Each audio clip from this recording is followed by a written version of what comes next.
All right, welcome everyone to KFL Week 1. We're about to get here to the action, show everyone what's going on with the scores, what you've missed this morning, and we'll be right back.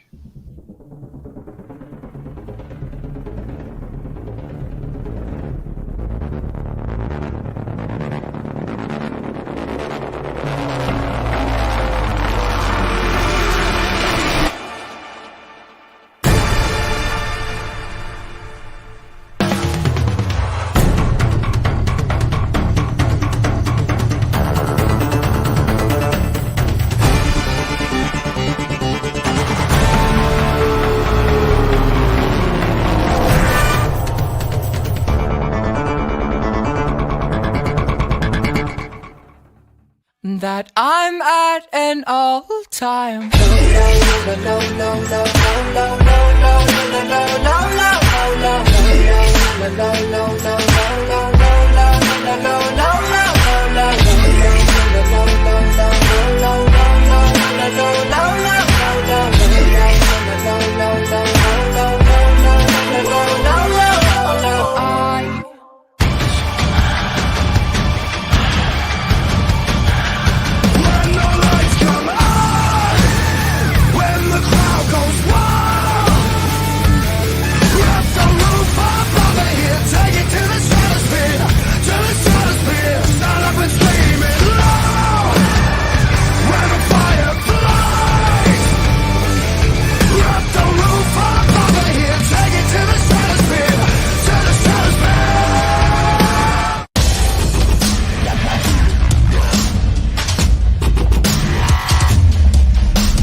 And I am rocking with that intro. Good afternoon or good morning, everyone, depending on where you're at in the world. Jim Johnson here, bringing it to you. It brings the heat to you so you understand what's going on, what's happening with KFL Week 1. I'd like to be able to bring everyone else into the room, co-hosts, co-anchors, co-sponsors. Please, Randy, Lauren, welcome. Welcome, everybody. Man, it has been hot and on fire this morning. It's amazing watching what these guys are doing. You're not lying. Lauren, putting up already. Yeah, as much as I've been able to. I'm here at work today, so we've been putting some people out on the water because it's a beautiful day here in Connecticut.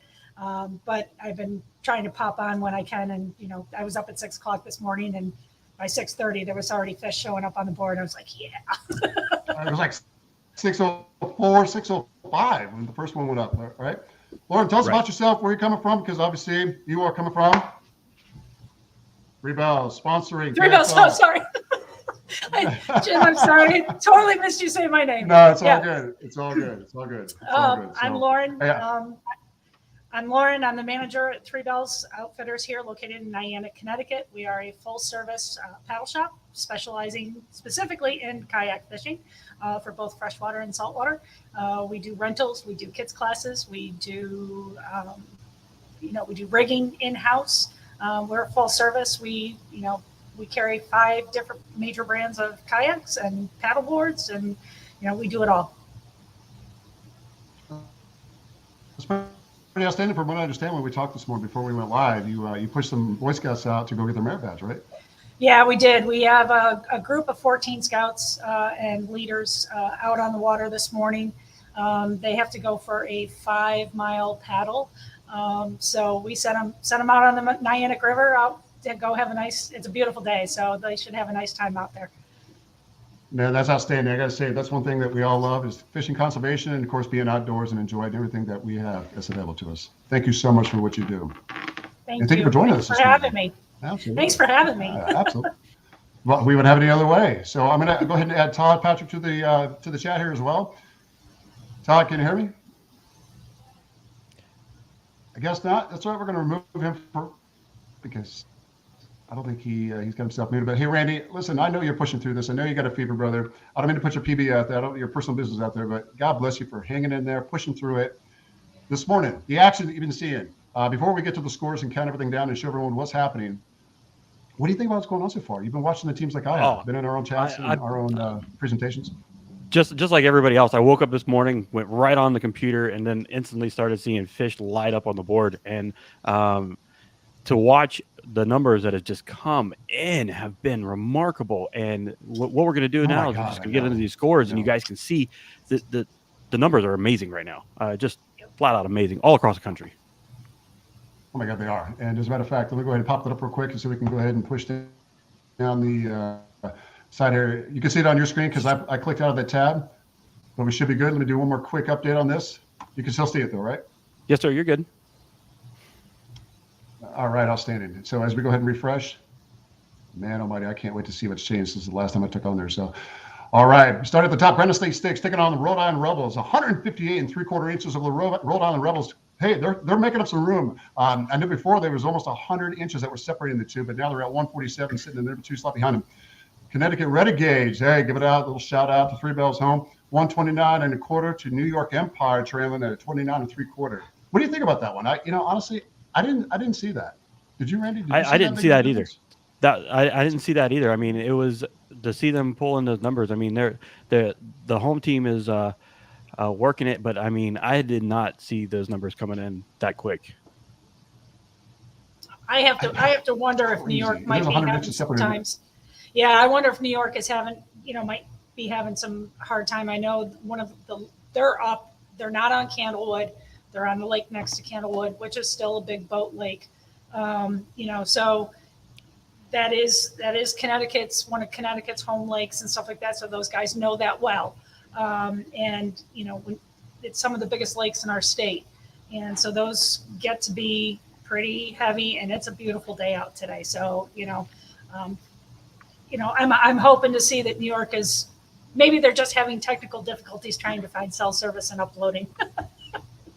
Yeah, that's what I was going to say. I think, maybe they got some in the live well there, and metaphorically speaking, that they have to still upload. And I hope to see a little bit of a turnaround and change there. Pushing over to the Pennsylvania Bronzebacks, 154 1/4 to the Delaware Doom, 98 1/2. I think that was actually called yesterday when they were doing the captain's meeting. They were talking about potential winners and trying to do, being a little prophetic, calling out the Bronzebacks. Hey, they got quite a team. So, Speaking of quite a team, hey, our very own Washington Warhawks trying to sink the Talons in. Initially started off a little slow, started to get our step together. I know we had some pretty good put-ins when it comes to Greg Nozar. And let me go ahead and click over here. But now we're trailing by not that much. I'm getting a little worried now. It's not over till it's over. And there's still a couple hours left. But, you look at some of the bass that have been put here. Zach Sawyer, he started off in the morning really early, had an 18 1/4.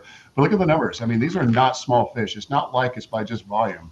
You've got 19s, 18s, 17s. I'm going to say the average is probably 16 to 17 inches just by looking at this. But doing the Todd of Potomac where we live, where I literally live a mile and a half away from, it can be very temperamental. There's a reason why I'm not fishing this tournament, obviously. I hate the Todd of Potomac. God, I hate it. So, all right. Yeah, go ahead and collapse these back up. Good luck to both teams here, especially the Warhawks when we win. Did I say that out loud? Yeah, it's okay.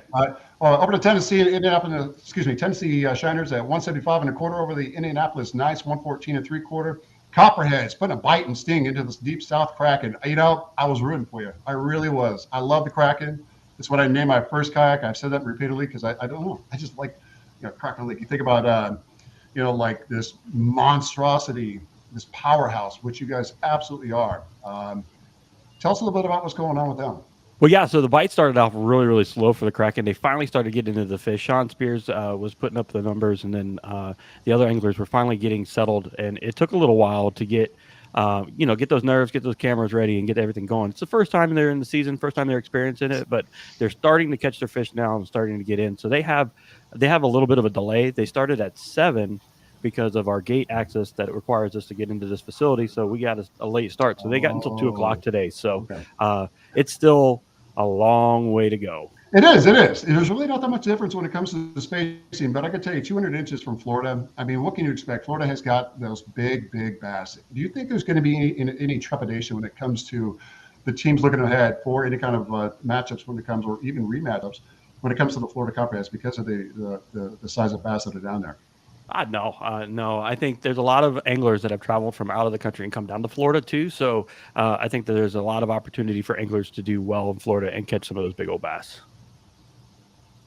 So even if there was a loss today, God, I'm not saying that, and I really knock on wood, I hope not, because I definitely love the Deep South Kraken. But here's the thing: if they do take a loss, at least they have the experience from today to be able to push them forward, take it forward. Well, that's just it. And then, yeah, totally agree. Sorry, brother. Sorry, I was going to say, okay. Lauren, I was going to bring her in the conversation too. But yes, both of you, please. Well, my question is, for all these new teams where it's their first, literally their first match that they're getting out on the water with, they're worried about the cameras. They're worried about make sure they've got their cell service going. Are they plugged in? Do they have all the apps running the way that they've got to do? And then they got to fish on top of that. And for the teams that have already experienced this, last year, they're the seasoned pros, if you will. They have a little bit of an advantage. All the new teams that came on board, this first match has got to be a little nerve-wracking. It is very nerve-wracking. And you know what? The awesomeness about the Florida teams is that we already talk, and we fished the local trail down here. So we already talked. They helped us get a lot of things already done. Got a lot of those like bugs and things taken care of beforehand. So then we were able to just to kind of get out on the water and do it. And wherever all the other teams in Florida are going, they're like our home lakes anyway. So we've fished all these lakes too. So there's an opportunity there to really do well this year. But the Copperheads have a season underneath their belt, and they've gone and they've traveled. They figured out what they needed to do, and right now they're doing well. Yeah, they definitely are. And if you look at some of the big numbers here, it's not like there's not big bass that are being pulled in from both teams. 23 inches for the Florida Copperheads, 22 by the Deep South Kraken, followed up with the 19 and 18 and a half. Those aren't small bass. Those are big bass, and they can definitely turn things around because if you look at the difference between what you're pulling in versus what you're calling out, 14 and a quarter, 14 and a half, 15, those are numbers that can be made up very, very quickly when you look at the team as a whole. Yeah, and the location that they're fishing right now, that place can easily turn on, and everybody can have an amazing day. Oh, yeah, absolutely. Well, and the Kraken hasn't even put up a full limit yet either. So, Correct. you still got that, two 20-inch fish, and, you're at 176. You're, two fish. So you're two away. Yeah. Correct. Yeah. Yeah, and you guys obviously see where they've already had like 22s and 19s. So. Yeah, 22, 19, 18 and a half, 16 and 3/4. So, yeah, well, a lot to see there. I'm excited for that one. I got to say, too early to call. I do think right. so. I agree with you. Moving on, yeah, absolutely. I love you guys, man. I do. So, Alabama Hammers, moving on real quick. Alabama Hammers, the Tar Heel Wonkers, 142 and a quarter to 82 and a half. I don't think it's anyone's game at this point. I think the Hammers may have this one locked down. Don't want to get too much into this one because I don't know enough about the Wonkers, unfortunately. But I know the Hammers, that's what they are. They do. They can hammer that all day long. They got the big bass. They know how to get and adapt to other waters. So we'll see what lies ahead. I want to move on, though, to the Privateers because I'm going to tell you this is one of my favorite teams outside of the Warhawks. Aside from the Deep South Kraken, because one of a good friend of ours, and I got to say, I want you to see this number right here: 24 and a quarter, a 10-pound bass. Yeah. In Virginia. Now, who else could put a 10-pound bass up in Virginia but the man himself, Jigmaster? Shout out to my boy Rob. Hey, they're putting monsters up on the board right there, and if they keep doing that, they can turn that 126 into a 175 easily. Yeah, it was crazy because this morning they had a little technical issues and they were on the main page, but now when they happened, and then as soon as they went, boom, it was like there it was. It just happened to miss being done, like within 2 seconds of being done. That's what. Yeah. Oh my God! And I know, Rob even went live on his cell phone on Facebook. He was like, "You have to see this." I would have done it. Are you kidding me? I would have had a plane pulling a damn banner up in the sky, broadcasting the crap. I would have cared. Oh yeah. Yeah, no, that game was really interesting because this morning I was watching, and as I scrolled through the scores, I looked up and the Carolina Castors had this massive bag already before 8 o'clock. Yeah. And Corey Dreyer was killing it at 88 and a half right off the bat. I mean, he had 88 and a half inches for the team, and I was like, man, they just came out swinging. Yeah, they did. They definitely did. I was like, damn you, Carolina. Yeah, I saw that too. I was actually called his name out when I was doing the leaderboard by individual aim. I saw that too. He stayed there. Yeah. So, All right, that's Slayers against the Punishers. Southern Slayers in a 111 1/4 over the Palmetto Punishers with 74 1/4. I honestly, anyone's game, you still got a couple hours. They can put big numbers up, depending on how many fish they can put in the boat. So it really, honestly, 1, 2, 3, 4, 6. Oh, okay, yeah. They definitely could. They can make up ground. So it really comes down to then calling out, getting your Big Ten. Agreed. 10 is king. You got to get your 10. Yeah, that's right. 10 is king. That's absolutely right. All right. Lone Star Bandits, man, I just scrolled right past them. What even happened here? That is unusual. I don't know, sir. Lone Star Bandits at 39 inches with the 20 1/4, 18 3/4 against the Louisiana Hurricanes. I love Louisiana. That's where my mother's side of the family's from. Bossier City, Shreveport. Gotta love them, but hey, Lone Star. Well, I think later on, aren't the Bandits and the Hurricane an evening game? That's what. No, that's what I said that before too. They already put numbers up. Yeah, I thought that too. I thought it was from. It was after the 1300. But when I talked to Greg, I'm pretty sure they're not fishing ahead of time. So. Okay. Oh, by the way, real quick, I know it's going to be a different identifier, but everyone's got their identifier. They should have their identifier. If you don't, open your damn Fishing Chaos app and look at it. All right. Here's Paul Sullivan. All right, overall individual anglers for KFL Week 1. John Fuchs at 152.5. Corey Dreyer trailing behind him at 125.5. To finish up the top 5, Sherman Bishop 119.5. Josh Stewart 117, and Eric Siddiqui 96. The man, the myth, the legend himself. Sitting in the number 6 slot, Greg Crass, as we're going to call him, because I always butcher his name, unless you can take a stab at it. Yeah, you're good. You win. Right. Hey, Greg. Hey, shout out to you, brother. Sorry about that. All right. Jacob Koulis, 88 3/4. Zach Solier, great guy, man. Great guy. 84.5. Jason Cassidy, 83.5. Our very own Greg Nozar, 80 inches. Start making stuff happen, Greg. Make it happen. All right. We have, because Warhawks, we had our own room, so we call it the War Room. All right. You're welcome. All right. That comes with the military. It does. It does. Yes, okay. That's great. It's got a great ring to it, right? Always does. Always. When you have a War Room. I never let it slide during Baker's. It does. So pushing all the way down to the number 15 slot, Robert Brown, 62 1/4. So that wraps it up right now for our leaderboard. Let me come back over here. We'll push in for just getting the angles in there. Todd, can you hear us now, Todd? Yeah, I hear you. What's up, hey, guys? brother, what's going on? Welcome What's up, to man? the show. Man, it's hot and heavy this How you morning. doing today? How you feeling today? You watching anything? You watching the excitement? Yeah? Yeah, for sure. Big time. I know you watch the numbers, right? Oh yeah. I mean, there's a lot of so- stuff going on. A lot of stuff going on with these guys.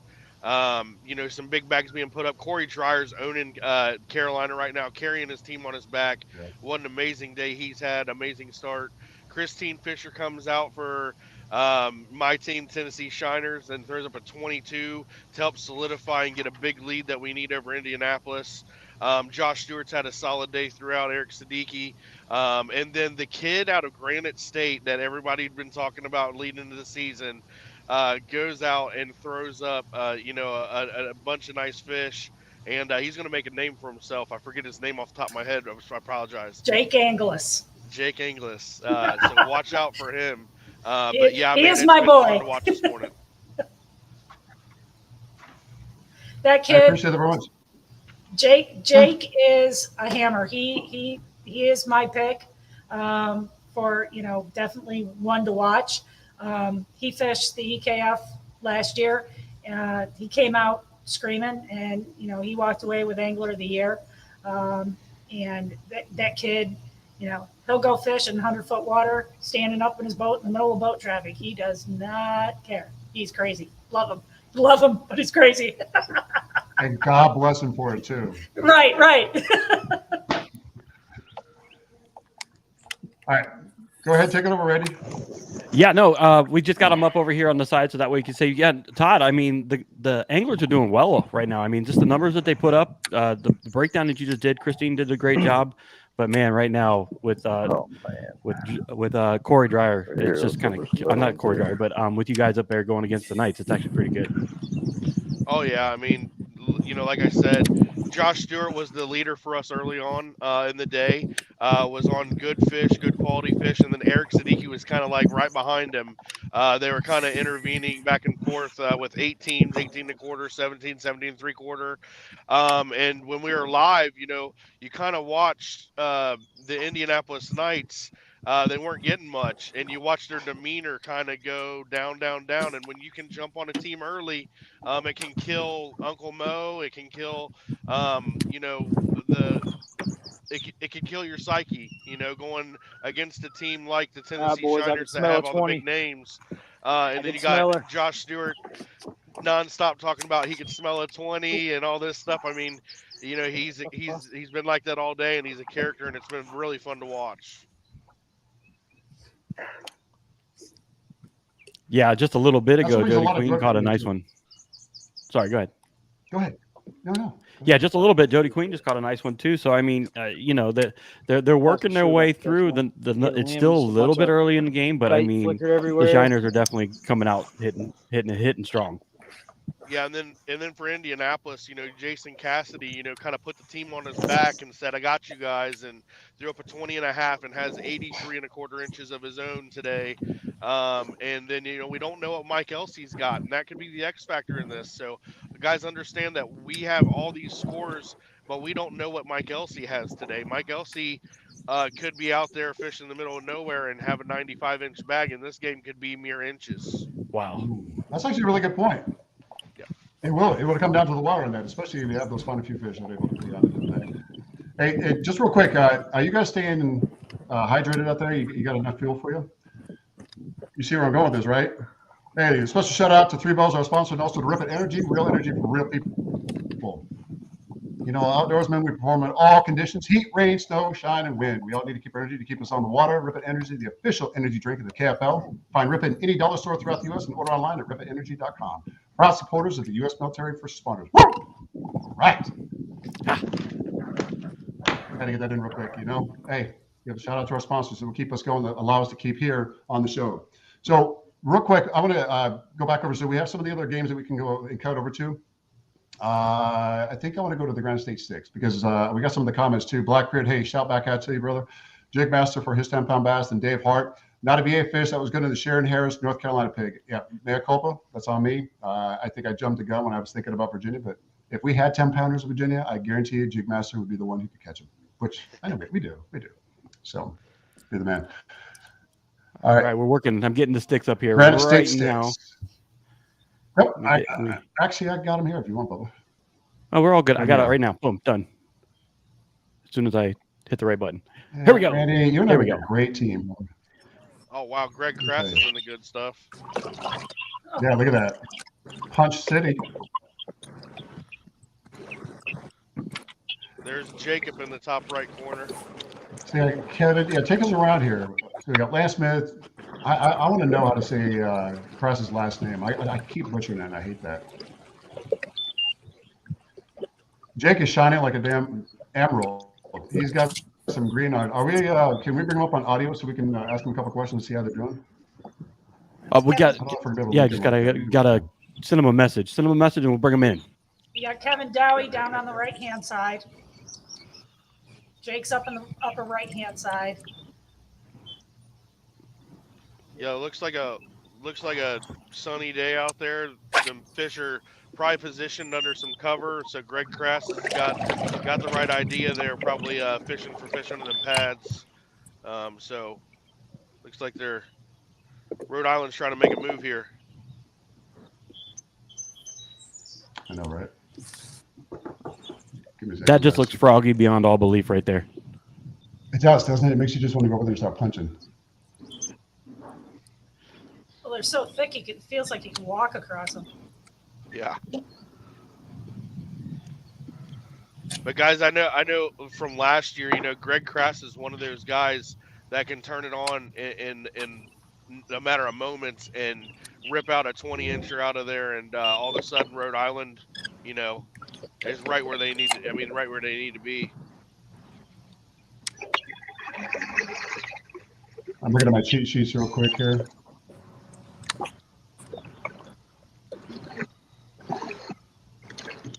Jake. What are you wearing, Jake from State Farm? Jake Angulis. I'm trying to spell his name so I don't butcher it. Sorry. Yeah, Rhode Island's actually got Rhode Island. Believe it or not, guys, has 5 of their 10 fish are 14 and a quarter. Do not think that this match is even close to being over because a 16-inch fish, man. You know, change you were it. saying that too. It does. So if you look at some of the teams that haven't even called out yet, and I don't mean that to be condescending, but if you look at the teams that haven't called out, or the ones that have, their lower fish are going to be on the end of what 14 to 15 inches. I don't think I've seen anything really below that. If they can start bringing in those 18, 19-inch fish in the aggregate, they are going to be able to catch up and potentially take the lead. Oh yeah. I mean, hello, big red truck, right? That's what this whole name of the game is all about. It's just that can they do it with the amount of time that they have left? Yeah, until 1300 lines out at 12:59. Coming up on 11:25 Eastern time, so these guys have roughly an hour and 35 minutes to go. That's But correct. if you look at fishing forecasts for a lot of the areas, I was studying it earlier today. The big bite window, the major bite window today is 12 to 3 p.m. So a lot of biting going to come on. As earlier today, it was 7 to 9 a.m. And that was a real big bite window for the Tennessee Shiners and the Indianapolis night game. There was a lot of fish that came in through those times. So pay attention to that when you guys are watching this at home. So that means that really it's going to come up to the last minute is what you're saying. It's going to be those final few minutes that are going to be crucial to getting guys on the board, to getting those fish called out and potentially taking the lead. In Rhode Island, we already know they're the heart attack kids. That's what they do. It happened last year, and I think that we're setting up for that to happen week 1 for them again, and that could set them off on a spiral, or it could bring them down a little bit. They're looking for that big win to start this year off and to prove to themselves that hey, we're rolling again. And I think Rhode Island is a team that needs that. Yeah, I think they are too. They had a really slow start, and that's not to say that it takes away from the credence of what you just made a point at. 158 and 75 and against 147, and initially they had a 100-point lead, or 100 over 100 inches as far as the lead. They're proving exactly what you're saying by being able to bring those numbers back to the board now because of the bite window, or because they just have caught on and they figured out the cadence and rhythm of the fish of the day. Right. That's what I love about this sport. It's anybody's game. Anybody's game. All you got to do is just, as a team, when you start working together and communicating with each other on the back channels that we use, whatever chat room or whatever, it's that communication that just two heads are better than one. totally agree. Well, real quick, what we're going to do is we're going to take a response back, but maybe. Yeah, you're good. We're going to take a quick commercial break, and then we're going to come right back in with some more fishing news. You're on, brother.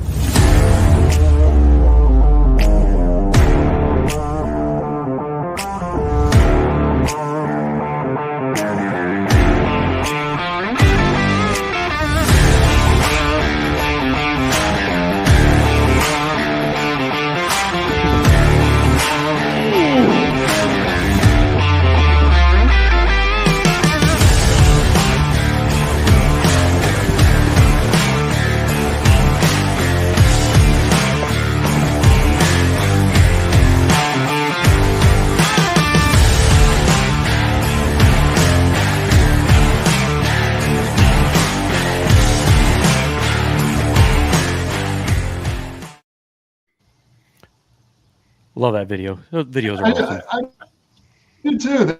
They are, aren't they? A lot of work that goes in there. You know what? You guys have put a lot of work in. Lauren, thank you guys so much. Thank you. It's been a lot of fun. I have to thank the Maulers because they're, a bunch of we have 2 fishing teams. I've got a national fishing team and a regional fishing team. So I support 12 fishermen across the country. My national team, 5 out of my 6 guys on my national team are all part of the KFL. One of my regional guys is part of the KFL as well. And I've got 2 female fishermen. One is a paddleboard fisherman as well. And our whole thing is, just trying to get it out there, get people into the sport, and teach. I joke because I don't fish from a kayak. And so I'm doing the KFL Fish and Fit. Greg told me about it, and I was like, all right, come on, I'm in. I said, I'm bringing my Barbie Princess rod, but let's go. And so it's one of those. I enjoy fishing. I've just never gotten into kayak fishing. I surf cast.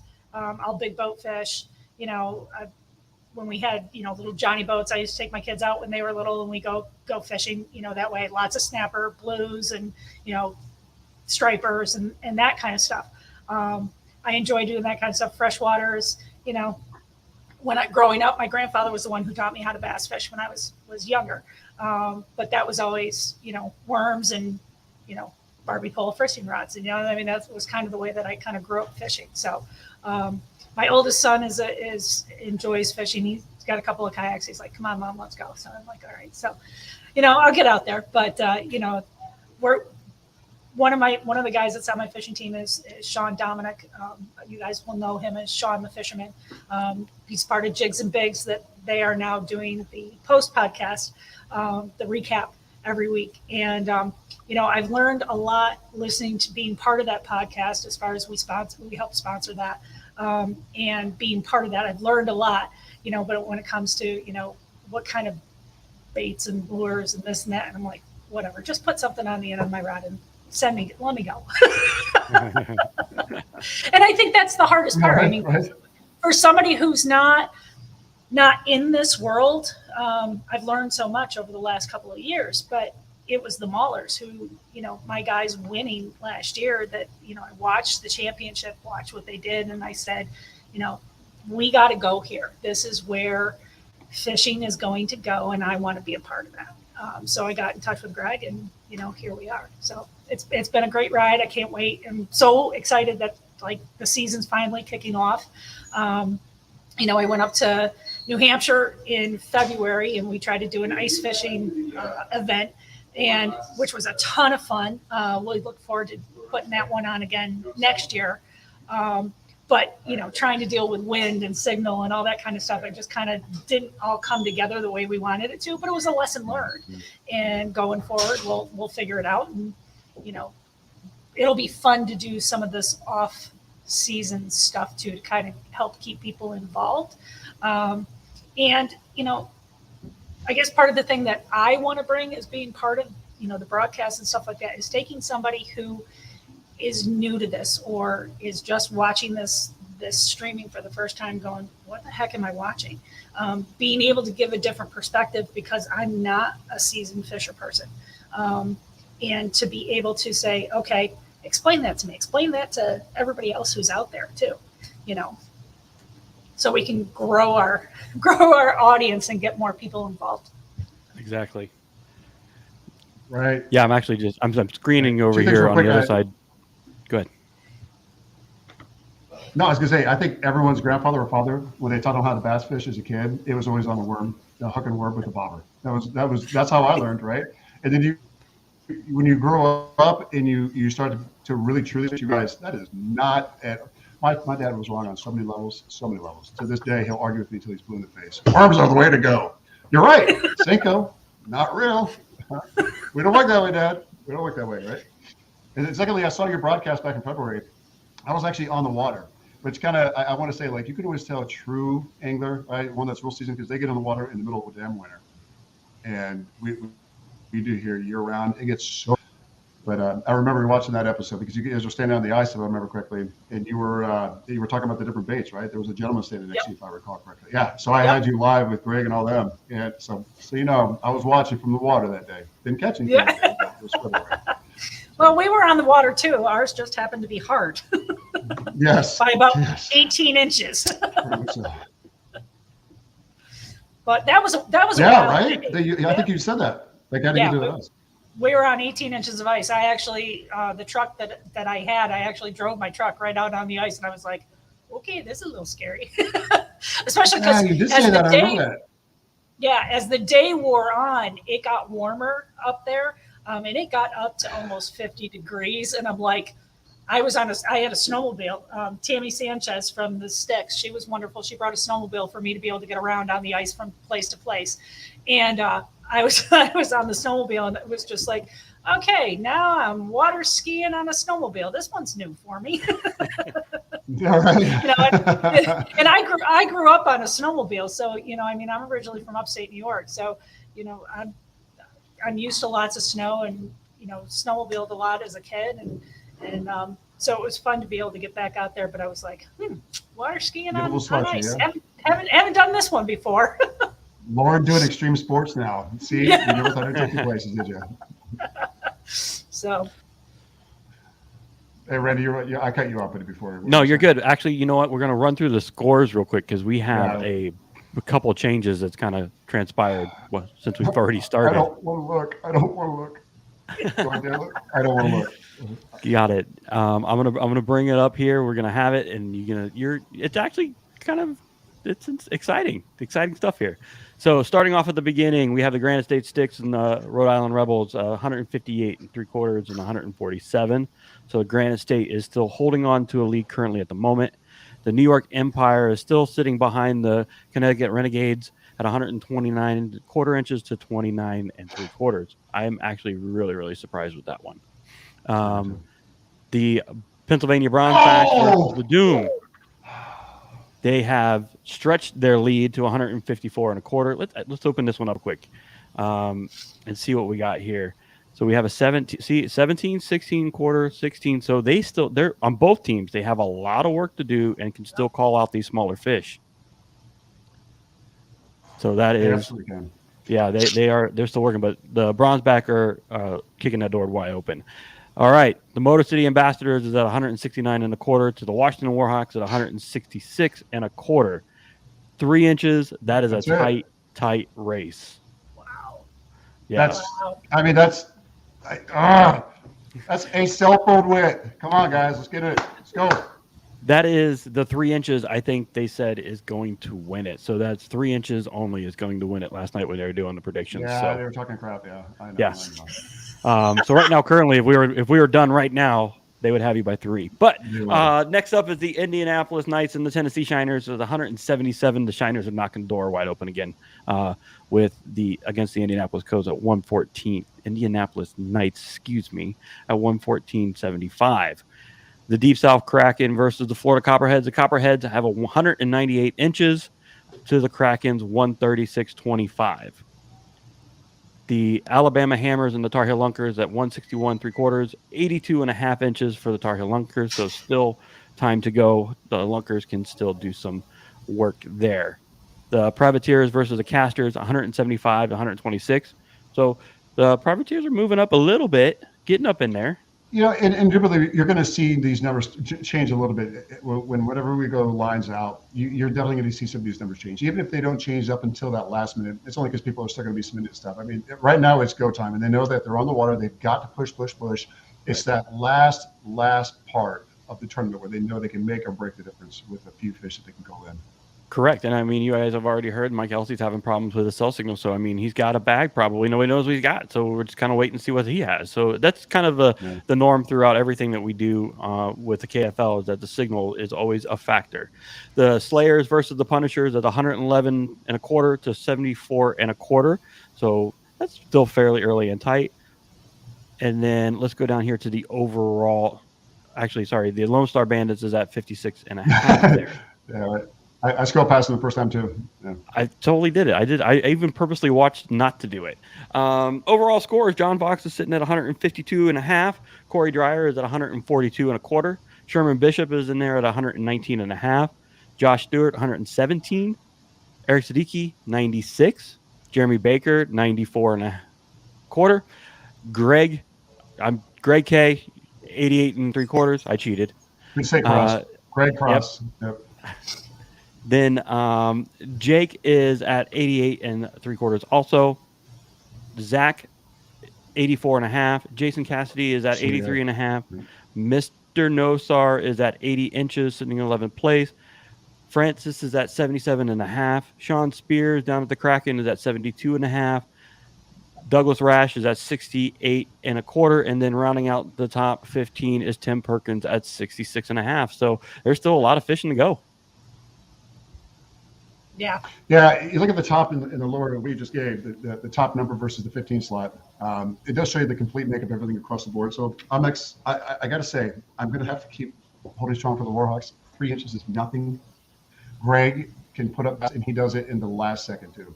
Uh, the guy's a phenomenon, and I'm not saying that because I don't kiss ass, but I'm going to tell you now, because he's a Warhawk, and I've fished with him so many times, he'll come out of nowhere. He will come out of nowhere. Then you got Dustin Good.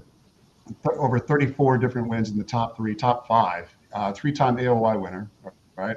Right. And then, of course, he also got one of the other hammers on our team, which is Victor Hendricks. Victor is one of the guys that if he finds them, it's done. It's done and over. I don't care if you got the copperheads. I don't care if you got Maine. I don't care. Maulers, it doesn't matter. He will make it happen. So, and I'm going to speak personally about that because I can talk intelligently about the gentlemen that are on the team for the Warhawks. As we continue on throughout the season, we start to get familiar with all the guys out here that are on my wall. I'm looking at my wall thinking about the ether. I have all my cheat sheets right here. You've got all the anglers right there. It's the wall of fame. I was like, hello. Yeah. If I could turn the camera around, I'd show you. I got actually, look at that. See? I got my wall here. That is awesome. That's what I need to do. When you look at, it makes it so much easier, right?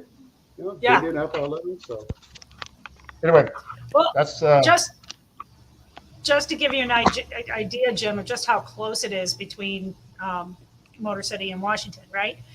Washington's got 3 fish that are 15 and 15 and a half. They call those 3 just at 16 inches, and they're within 2.5 inches. They're within a half inch of that. Ooh, yeah, I mean it's a good opening week one then. Right. It's as simple as just I say simple. It's going from a 15 to a 16 with those 3 fish, that makes up 2.5 inches for them. It does. Or getting 24 and a quarter, like right. Bob Brown, right? Or winning a national championship like Eric Siddiqui. So right. we have so maybe we go to a couple games that we have on the water and watch these guys as they are kind of pulling into the last minute. We're gonna bring the ambassadors and Warhawks on because I think Matt just got a killer fish. I'll say it. Yeah, we're gonna bring him on right now. We've also got Mr. Greg Nosar. Good to see you, sir. Hey. What's up, gentlemen? And Lauren's here with us. Greg, I got to say that jersey looks stunning on you, in that light especially. Oh, I thank you. I thank you. It was working this morning, and all of a sudden, I think some bird crapped on it, and next thing you know, my bite dropped. Is off. So it's all good. We're trying. Did your mom tell you bird pooping on you is good luck, bro? Let them poop away. Yeah. Well, we'll see. It'll pick up. We'll see. Yeah. So Matt just actually caught a beautiful fish. Yeah, of course he did. Of course he did. It couldn't be a blue catfish. It had to be a bass. As soon as I left them, yeah, I mean, their bite's been on. Honestly, the fish I found yesterday are not there, so I had to make adjustments. It worked early this morning. I must have caught 10, 12 fish, small, a couple of small ones like 12 inches or below. And honestly, guys, I'm just waiting for this tide to change a little bit. And hopefully we get back on fire, man, and get some 18s and 19s on the board, man. So there's really not where I'm at. There's really not a lot of structure for these fish to go other than where I'm at. So we'll see, man. I can't – dude, I'm excited. This game is so freaking close and awesome. This is what it's about, man. It is. Both teams catching fish. It's fun. So I've got a question for you. Being the owner of everything, I'm pretty sure you've looked at the leaderboard and kind of seen what's gone down throughout the entire league. I looked at the leaderboard maybe about an hour ago. Was the last time I looked. But I'm thrilled of what's going on. I mean, you got some really close matchups. Some, not so close, but I mean that's fishing, right? Right. But I'm happy with the way everything's going. Seems like the technology's working. Yeah, I mean, it looks good, man. I'm excited. Greg, what kind of tide do you have going on right now? We got a slack tide right now. Okay. Literally, the water's not moving. It's going to be coming out here soon, which is my favorite. It's my favorite to really fish, and they start really getting active. So again, I mean, I have to give it to these guys, man. You know, they found the bite during the slack. I was not able to. You know, and it seems like our guys are struggling with that, but they got on them pretty good. Hopefully, it's our turn. You know what I mean? When the tide starts ripping out. So we'll see. Let's get a pickup. Yeah, I'm not We'll one to give see. out inside information, so I'm not going to make. I'm going to make sure that nobody knows that Matt Linsman is fishing the wacky rig. I would not say that out loud, but I'm just saying. Appear to be darker color. Just saying. No, seriously though. Oh. If you, Oh, I that's just a had a great snake angler, that break and me we were talking off. before too because he had a little bit of a start at some of the bass boats. And my line's tangled up. Crap. I just had a snakehead break me Yep, off. he's on. He's on. He's on again. He's on again. He's on again right now. Yep, that's on again. Yep, that wacky rig. You got it with a Yeah, wacky rig. I'm catching snakeheads. He's catching I real don't know if bass. there's enough to call out though. Wow. Well, I think he caught right when we were getting ready to bring. I haven't got to answer back from. Right when we were about to bring him on, he caught one. He got it scored, did everything. It didn't put it in the board yet, and then instantly went right back into that area and attacked again because he knew something else was going to stack up in there right away. And Yeah, he knew. Yeah, he definitely knew that he needed to keep that rhythm going in that area. Come on, baby. well, I told you. I mean, look, you know, he went bait shopping with me at Cabela's. You know what I mean? And you know, he was begging me for baits, and I said, Matt, man, look, I love you and all, but you know, this is competition. So he just kind of followed behind me, and you know, as I grabbed the pack, he came right behind the corner, grabbed the pack, and you know, that's how it went down. I swear. Greg, when you do that, you're supposed to grab the wrong ones, and when you get to the register, go, I don't really want these. She was blowing all morning. Yeah. Oh, see. Whole time. Nice. I found the method. That was awesome, Lauren. Just I'm going to use that. I swear to God. This one, this one, this one, this one. No, you go first. I'll go behind you. And then set off to the side, right? I love it. And Guys, real quick, how's shout out to the guys how's- who are hitting how's- the comments on the side over here. So Bruce, There we go. yeah, he's on it, man. He's gonna. But they look sizable, so if that means if he stays right there and he keeps catching dinks, that's good for Warhawks. Maybe not. Yeah. Todd Patrick. Todd, you want us to bring you in, buddy? Todd. Yeah, bring him in. Little guy. He's on mute there. They're fun to catch, but Tiny bag. grandparents out here. Yeah. What's that, Mister? Is that Mr. Patrick? What's going on, What's brother? up, buddy? Hey, man. Give us an update on how Tennessee's doing, man. Everybody's catching fish, from Jody Queen to Christine Fisher's 22 to Josh Stewart's 19s and 18s, Derek Siddiqui's 18s and 17s. Man, it's Wow. it's coming That's great. together well. I think we got a team total of 177 unofficially unscored, versus Indianapolis 114.75. But Right on. we do not know what Mike Elsey is doing. Making me a little nervous because that guy is a previous KBF national champion. For those of you that don't know, Mike Elsey out of Indiana, and he can get on them quick. And who knows, he could have the fish that put them right in with us. They still have 2 bass to score to get their 10. They only have 8 showing, or they only have 7 showing with 114. Well, So you know, they have, Elsie's got it. Elsie's got some fish, man, for sure. yeah, so I mean, it's not as comfortable as it looks like to the eye. Everybody has to understand the KFL is about the best 10 aggregate fish for the 4 players that are playing, and you know, they only have 7 showing, so they can make up that 60-inch gap really quick. Yeah, no doubt, man. I mean, it seems like Todd. It looks like you know, just on everything. Looking at your broadcast, kind of sneaking in your broadcast, looks like everything's going well, man. All the way around, technology-wise. I mean, no issues with Fishing Chaos or any of the streaming platforms. So I'm pretty happy with how things went, man. Yeah, everything went well. I mean, we had a little issues earlier. Some of the guys didn't really understand that they could go with the cool thing about Fishing Chaos is, give them a shout out, right? Is you can go to low image quality and submit fish when you have slight service. So That's something awesome that Fishing Chaos came up with. That kind of puts them, it's the cream of the crop in the tournament scoring category for what we use, and that's Right. really awesome, and that helped out the anglers to get on the board. And it's really it's shown really well for us. Right on, man. Yeah, Eric Siddiqui just caught a beautiful fish. He just tried to share it with everybody live on show. Oh, okay. Well, we Yeah, got a live look in, huh? Yeah, he did a beautiful job. Measured it, got it on the board, and he's getting ready to start uploading here in a bit. Wow, another big fish for Eric Siddiqui. That's one thing about they know those waters so well, man. The Tennessee River systems, man, they are just so solid. Yeah, I mean, you have we have Christine Fisher that's fishing with us. She's won the Tournament of Champions with Hobie here 2 years ago.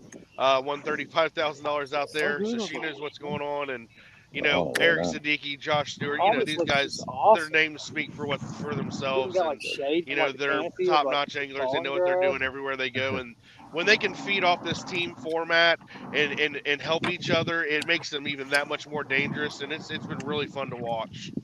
Yeah, no doubt, man, no doubt. Yeah. It's been cool, man. I mean, a lot of these, I was talking to Robert Brown after he caught a 10-pounder today. Oh my gosh. 24 1/4 inch giant. He was kind of down in the dumps, and then all of a sudden that kind of uplifted him, man. I mean, that 10-pounder will uplift anybody, right? Yes. Oh, fish on, guys. Oh my gosh, that's another one that just got off. I saw your load up. I tell you what, man, it's been like this all day. Are they short striking you, Greg? They're absolutely short striking. So I'm gonna try to stop, pause. So when that happens, Greg, I was actually asking Josh or Sam Jones this earlier. He was getting a bunch of short strikes. What would you do in that case? Do you kind of would you downsize bait, change colors, change cadence, or do you just keep throwing? Honestly, if they hit it the first time like that, dude, all I do is slow it down just a tad bit, man. I mean, they bid it for a reason. There's no sense of making major changes to something. Right. Just slow down just a tad bit. Actually, I've caught two. I'm throwing a chatterbait. I've caught two fish literally having the bait just completely pause. You know what I mean? So, okay. Yeah, I mean, I don't downsize with crap, man. That's just me. But they bit that for a reason, and I'll come back to them. You know what I mean? I'm making it one big circle, but yeah, dude, that was a nice hit, man. That could have helped us big time, I think.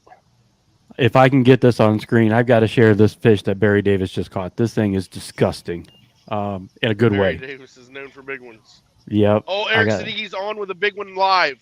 Right now? Yes, live. Oh, there it is. Let's get it back. Yeah, he's on it right there. Don't do that. Don't do that. Let's go. There he goes. Got it in the net. Let's go, baby. Let's go, baby. Let's go. They're characters, guys. Josh Stewart can build a fan base by himself. It's funny. It's been great to watch. That's awesome, man. It's Todd. This is a rarity because they are actually fishing a Hobie event, man, and watching these guys do the work. Not only together but as competitors against one another. This is good stuff, man. Yeah, I mean these two guys, obviously everybody knows are friends, but they root each other on in the water back and forth today. They pump each other up when one's down. Like Eric was a little down earlier, and Josh kind of pumped him up, and man, it's so fun to watch. It's been great entertainment, and the KFL is just shined today with what we have to offer for people to watch. It's been absolutely amazing. Well, I want to talk to Lauren Fury. How's Lauren Fury doing? Hi, Greg. I'm doing good. Are you having a good day out there? I'm having an okay day. I wish it was a little bit better. As I said, I've missed some good fish. I've caught some dinks, but it could have been better. But hey, it ain't over yet, man. I'm gonna still keep on grinding. You know what I mean? I hear you. Oh, baby, got bloody tail. I hear you. Hey, I think I'm watching the live feeds of all of this, Greg, and I think we need to start a new side competition, and we need to do the foot tan. competition. Oh, listen, you guys want something real Missed the quick? dang 20. Jesus. Hold on. Hey, zoom in on this thing. Y'all ready for this? Oh. It is beautiful. That is that. Hey man, that's like some Lord of the Florida-esque. Rings crap going on right there. Look Yeah, at that, that's man. some Frodo Baggins stuff right It there. is. That is legit. You just up your OnlyFans to the foot fetish site, and they just went through the roof, my friend. Hey, Through that's the what I'm roof. here for, man. That's Hey, what I'm here for. screenshot. You know they are. Screenshot. There you go, man. Here you go. Thumbnail for KFL this week. Hey, it's better than Crockbox. At least you don't have Crockbox. Right. No, I don't exactly. I don't have the crock holes exactly. Well, it's funny. I'm watching everybody's. Everybody's got their sandals on and everything like that. And I wear Chacos here at work, and I wear them all summer long. So it gets to be the joke of at the end of the summer. Okay, check out Lauren's tan lines. And I have the 2-strap version. So I end up with crosses on my feet like this that are all over the place. And oh man, joke, yeah. So it's like, okay, yeah, we got to do the foot tan side of this as a side challenge. Somebody like Lauren has a Celtic tribal tattoo going on at the end of the year. Right. I will make mention. At least the Fish and Fit has worked because there's no chance in hell I would ever been able to lift my leg up like that when I was like 2 days ago. You go, bro. Hey, 1,500, man. 1,500. Awesome. Yeah, I see you already have fish on the board. I haven't gotten out with my barbecue. Hey, Greg, you do know, right? I don't get. Greg, I don't get out of the water today, so I got my thing right here, my chest compressor on the side while I'm doing this because I get a little anxious when we're watching everyone. I'm not going to do this stupid stuff. Like you see guys in the gym, I'm like, oh my god, please don't do that again. Hey, give me some scores, man. I want to hear some scores. Yeah, Give me some scores. So we got to score, then we got to do our second commercial break here in just a second. Yep. Yeah. All right. Oh, are you going to do it? Okay. Never mind. There you go. Am I going to do it or are you doing it? I think you got it because I didn't get there quick enough. You got it. Okay, stand by. Yep. I apologize because you beat me. It's not a competition, sir. That's not on the water, sir. It's on the water. But I have the commercial ready to go when you are done. Roger that, sir. See, all right. we make a great team. Hey, virtual fist bump. All right, here we go. All right, so at the very top, Granite State Sticks, 158, 3/4 with the Rhode Island Rebels, 147. They've cut a little bit of ground between them in the beginning, but now they started making some of that slack. Rhode Island at 147 is still a great number. Think about that, 147 inches, and then you move down here to the Connecticut Renegades. They got 129 1/4 over the New York Empire, sitting steady at 29 3/4. Bronzebacks, Pennsylvania, putting big numbers up there, 154 1/4 over Delaware Doom. I don't really see that going unless there's some sandbagging going on, but I don't see them catching up. What about you? No. I mean, they'll have to have a tremendous 2 hours to catch up. Yeah. Moving on to the Knights versus the Shiners, like we've been talking about right now. So 177, and of course, I think was it Eric that Siddiqui? Did you say you missed a 20? Josh Stewart. Josh Stewart missed a 20. Yeah. So that means if they did, they would definitely call out. Yeah, there's a couple of fish. There's a couple of fish pending to update. I think Eric feels like he's on fish. I am listening to him. He said he's got bait pushed up on a hump and Fisher, and he's just trying to hurry up and bust on these fish. Okay, so if he does, it'd be a good call for him. So a little bit of a lag time here. I was just going to go ahead and collapse these back out. Push over to the Motor City Ambassadors, just kind of squeaking out a little bit of a lead over the Washington Warhawks. Go Warhawks! 169 1/4 over 166 1/4. We know where we stand right now. We know what's going on. It's a back and forth game all day long. Motor City coming out strong with Zach Solier doing a 18 1/4 in the early hours, actually in the first few minutes. Knocking it stiff right there. And then kind of down for a little bit, but that talks more about the tidal basin that they're fishing from, the ebb and flow of that tide. Hang on here, let me open this back up. So, Greg, I know you put up quite a few numbers here, and then so we got the lower 15 on the higher end. We got 18 3/4. We can put a couple 20s up there, or at least a couple more 18s. Hell, just give me 120, and we'll be good. That's all we got to have. 120 is the lower fish is in the 15 range. 120 does it. An 18 1/4 gives you guys the win at the moment. It gives us the win, but we want breathing room. right? Remember, hey, Yeah, we in my line of definitely- we work, definitely 2 is 1, 1 Because is Motor 9. City does have the tiebreaker at the moment by a quarter inch. They do. Yep. Yeah, they do. Look at that. So yeah, it's All right. yeah, No man. worries. Hey, it's still anybody's game coming out of that matchup right there. Moving down to the Florida Copperheads against the Deep South Kraken, 198 against 136 and a quarter. Hey, I love you, Deep South Kraken. Randy, talk to us, brother. Yeah, no, actually, that whole entire event started out with Sherman kind of hitting the gate and hitting running. He wasn't the numbers guy. He was actually going after bigs and ended up catching a spot where the first half of his day was spent just reeling them in. He didn't even realize at the time that his other teammates were catching fish and catching the bigs at the moment. Like everything kind of role reversaled on him.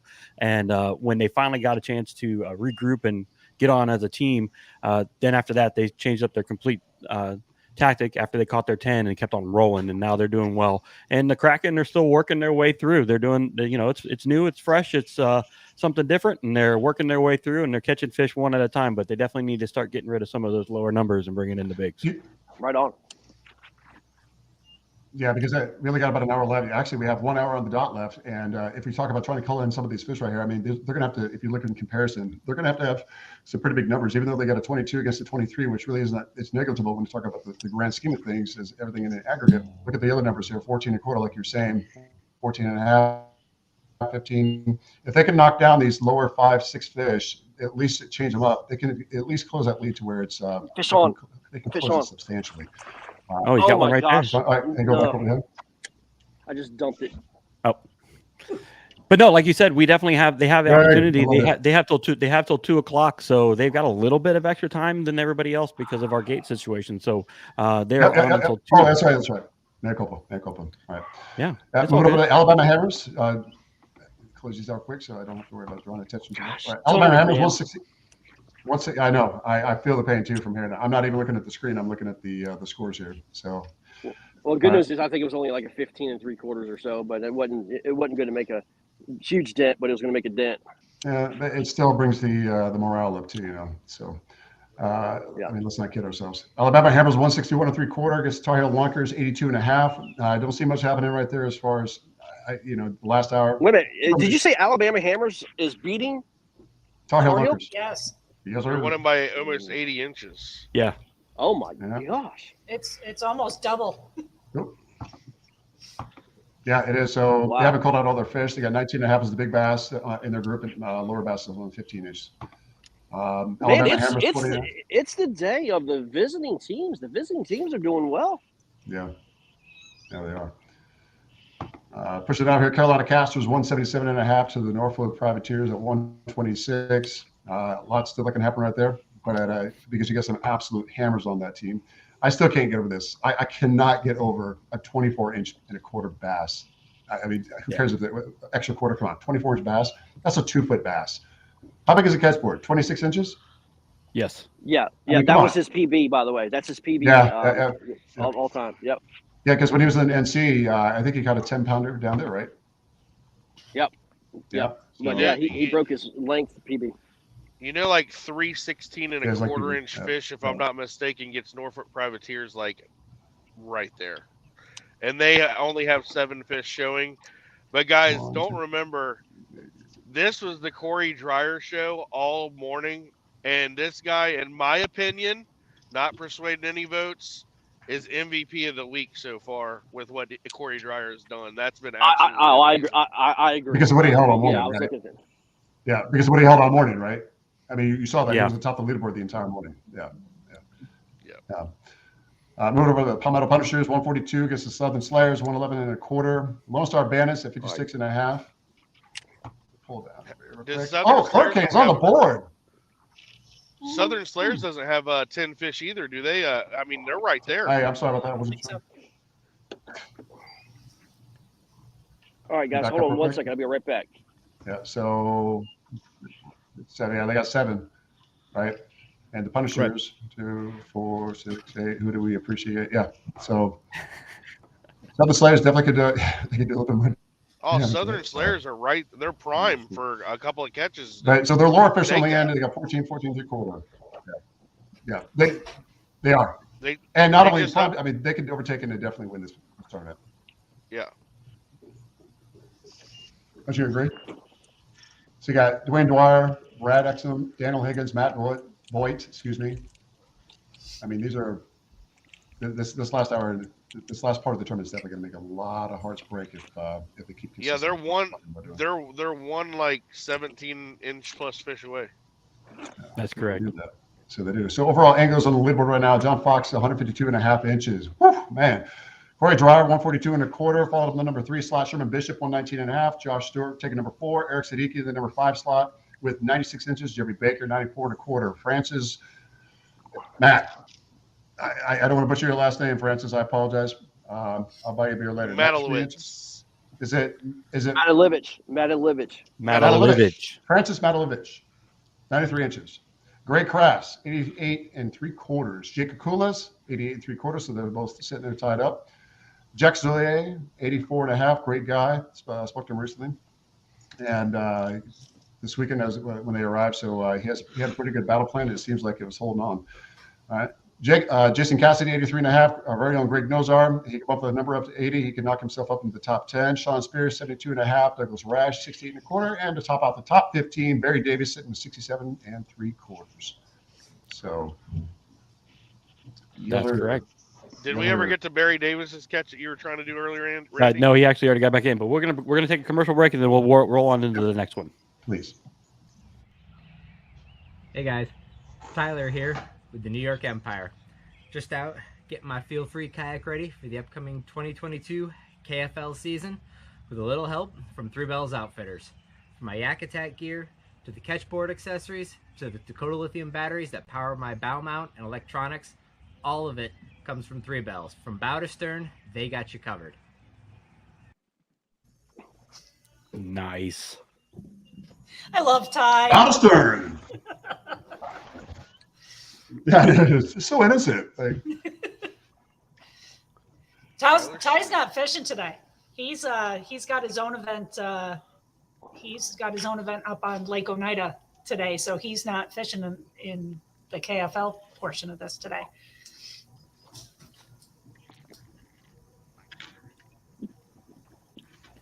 I'm sure he's. yeah, I want to see if we can. I'm going to reach out to one of these anglers quick.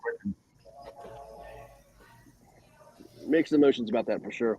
Hang on 1 second. I'm reaching out to a couple of anglers. Go ahead. I'm sorry.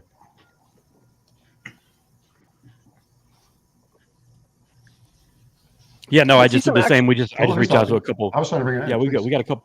Yeah, I just reached out to a couple anglers too, so we should be getting a little influx of anglers. Currently, right now, I've got to bring up the Southern Slayers and the Punishers going on real quick because they Matt Vogt.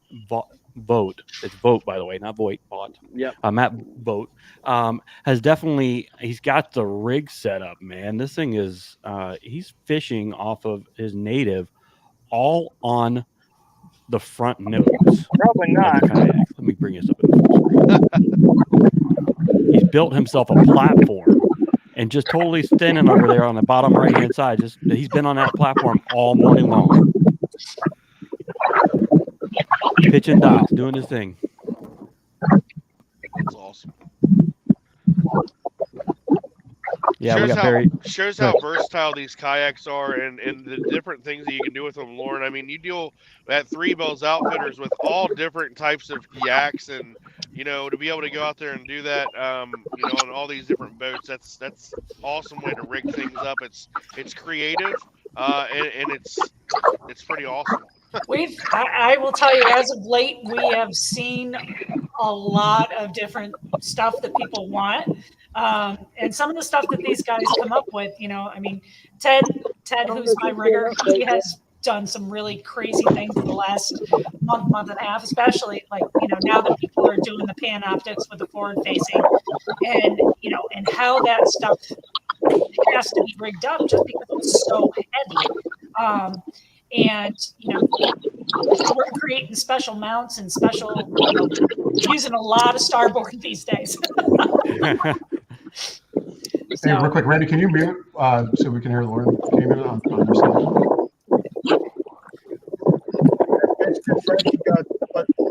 Is that better there, sir? I think it's actually Greg's line. Greg, is that your line? I muted him. He's muted. He's muted.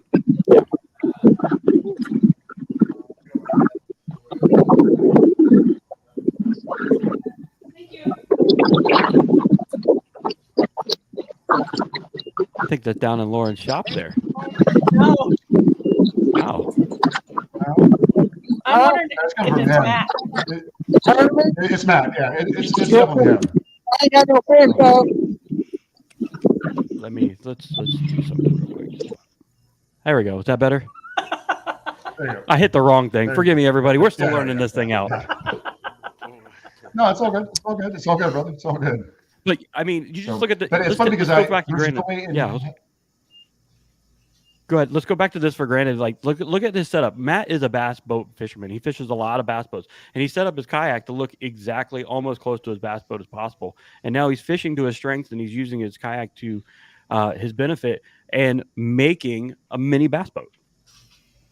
Yeah, I mean, look at the way that he has his graph facing him, so you can just turn around and look down at it. I mean, he is he's made himself to stay there all day long. I mean, that's his go-to. Obviously, I mean that's a really cool setup. Yeah. I'm sure looks like he's got an XI3 on the front.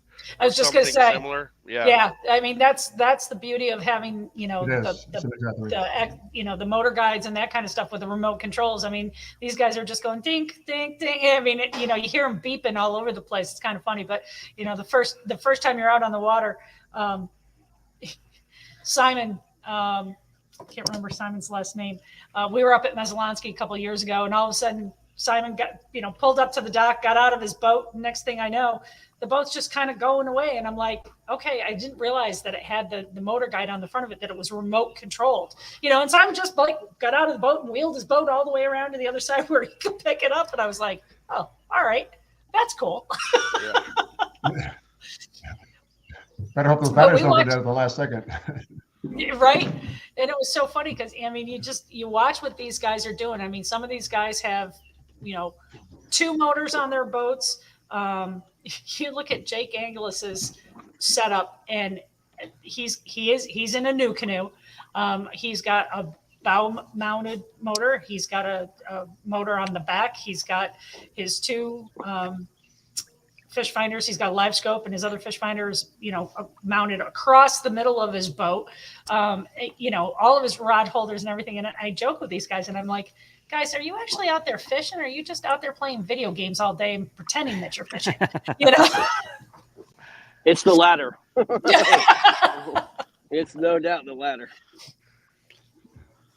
But it's crazy. I mean, Yeah, I think where technology has come over the last couple of years, and the things that people are now doing with their hulls, with their boats, is really changing the game. We're seeing that, and the manufacturers are really putting the time and the effort into strengthening their hulls, making them more versatile.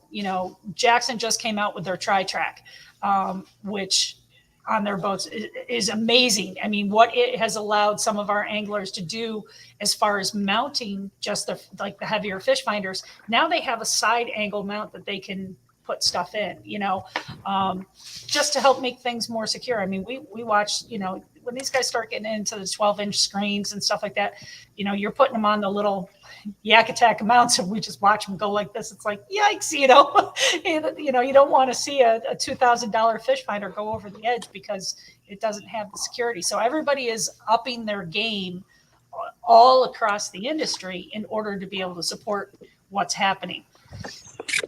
Yeah, and if you see a lot of people starting with Wilderness Systems was one of the first people to do it when they had the open floor plan and said, "Hey, come deck your boat out the way you want." Then New Canoe came in the game and said, "Hey, we can do it. Here's a little bit better." And now Jackson with the NAR, and the Liska recently came out with that type of stuff. Barry Davis with a nice fish right there. Nice. As if on cue, Yeah. too. That is a nice fish. What a great guy Barry is too, man. Let's get him on. Oh, we've been reaching out to him. We're trying to get him on, but he's in the thick of it right now. I got you. I hear you. I can see it. He's face planting that fish against the lens.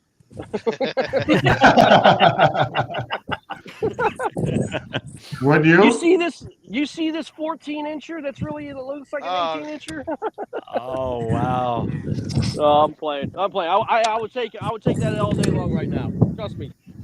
Hey, it's like when you hold the fish up to the camera way up there, and you're like way back here. Enlarge that. Hey, Jigmaster, welcome to the show, brother. What up, man? Thank you for having me. Hey, We'll first call I'll you make this 10. We'll call you 10 pounds today. that was Nice a fish. chaotic catch. Chaos is a ladder, my friend. It is a ladder to success. And let me just say congratulations on your PB. Thanks, man. Hey, brother, that was legend. Wait for it. And I hope you're not lactose intolerant. Dairy. Crap, bro. That was amazing. Hey, 24 and a quarter, though, your PB on the, not just a kayak, but also in an event, right? It's just it's my PB for an event. I caught my prior PB in an event not too long ago. You know about that. Yes, sir, I do. Yes, I know more about it than anybody. He does too. He does. Hey, will you go ahead and replicate that real quick for us on live stream right now, please? As soon as I get this wind knot if you out, really are that good, Jake Master, which as soon as I get this wind knot comes out, with the territory. So what has this done then for the team when you look at what's going on with the scoreboards right now? By the way, can we do a quick score update? You want to take this one, Randy? Yep. Let me get it all. Granite State Sticks just put maybe a nail in the coffin, guys, on the Rhode Island Rebels. Rhode Island's got 45 minutes to make dreams come true, and it's going to be rough. Nice. Yeah, so let's go ahead and let's run down through this real quick at the top at the leaderboard here. The Maulers versus the Maniacs is at 29 inches for the Maulers right there. Then you also have the Granite State Sticks and the Rhode Island Rebels at 161 and a quarter and 147. Then you have the Empire versus Connecticut. Renegades are running away with this one at the moment. It's 145 to 29 and 3/4. The Bronze back against Delaware Doom. Bronze back at 155 and a half, 98 and a half for the Doom. Motor City Ambassadors versus the Washington Warhawks, 169 and a quarter and 166 and a quarter. So still hanging around that 3-inch mark right there. The Knights versus the Shiners. The Shiners are still in lead at 177 inches to 129. The Deep South Kraken versus the Florida Copperheads. The Copperheads are in the lead at 198 and 3/4 inches. I would assume that. And then also the Deep South Kraken at 136 and a quarter. Alabama Hammers versus the Tar Heel Lunkers. Hammers have it right now at 161 and 3/4 at 82 and a half versus the Lunkers.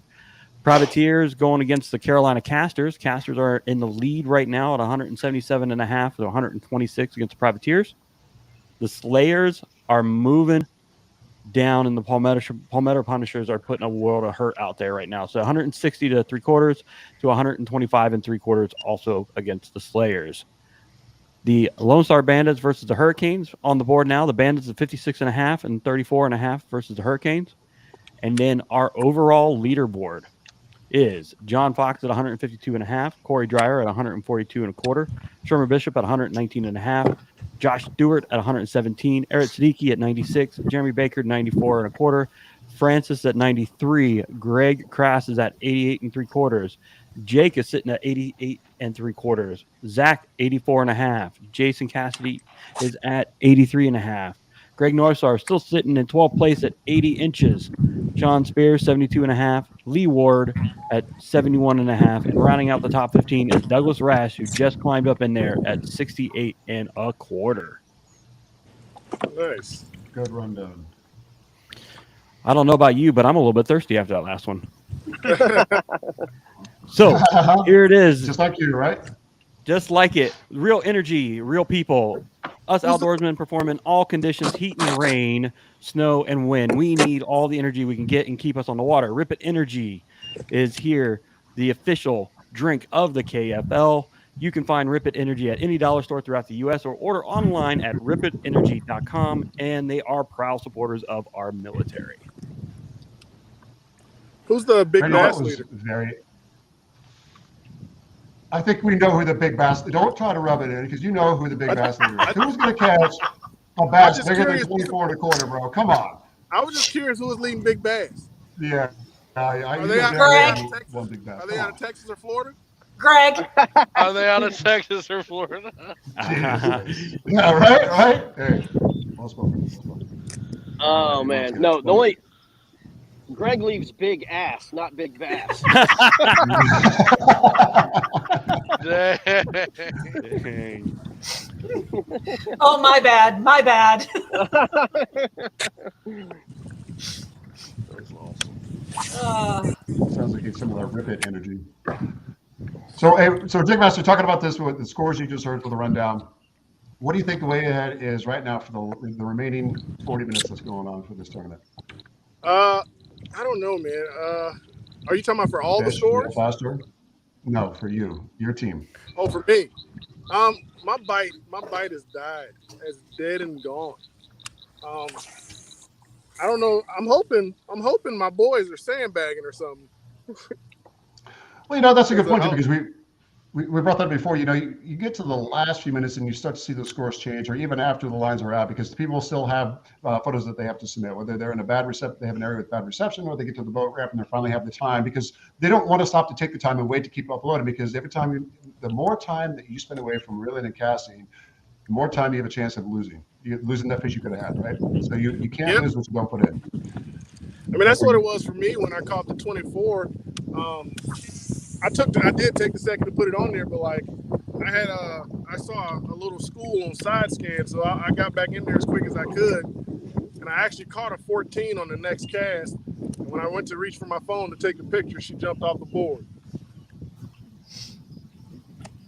I think she was scared of your hat, although it is a beautiful hat. Hey, you know what? This hat is keeping that sun.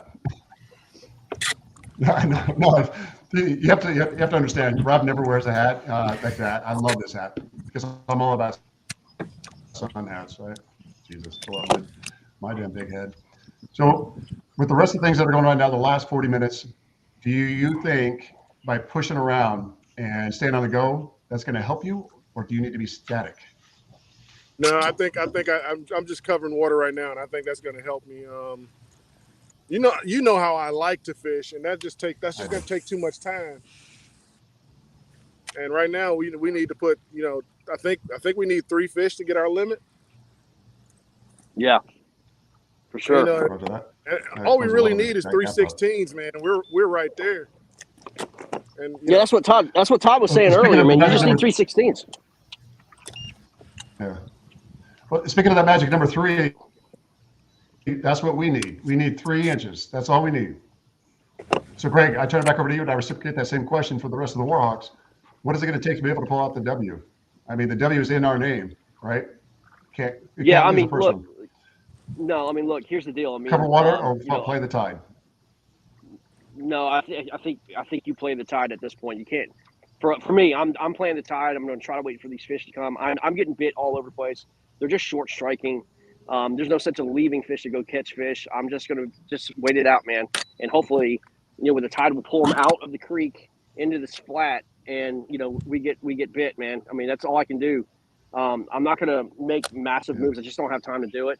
I don't think it's prudent. So again, I'm just going to hopefully they're traveling through here, and I know they're here. I mean, I've been smashed 4 times since we've been on. But again, they're just short striking it, and we just have to figure it out, man.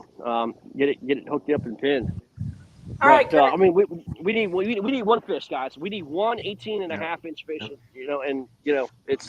They're here.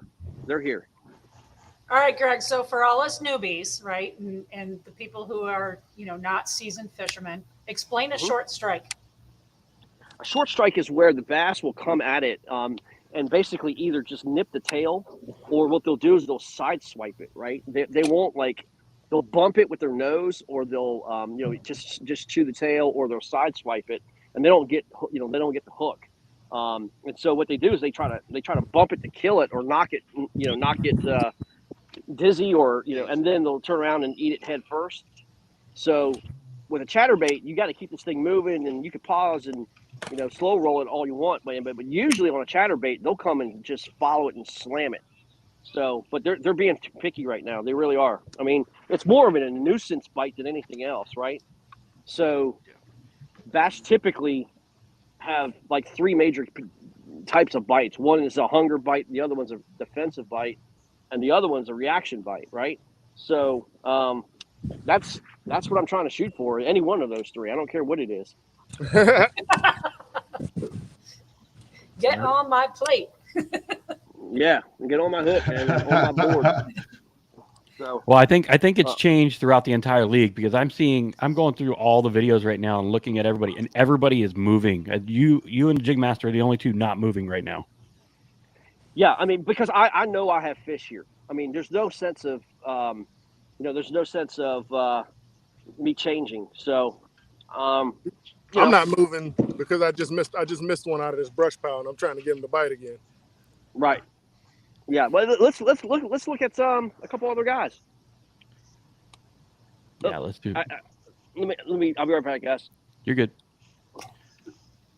Indianapolis Knights just made a move. They just caught their 9th fish. They're 33 inches out. Maulers real quick, are putting up in the numbers comments, quick, and I don't too. mean to take over.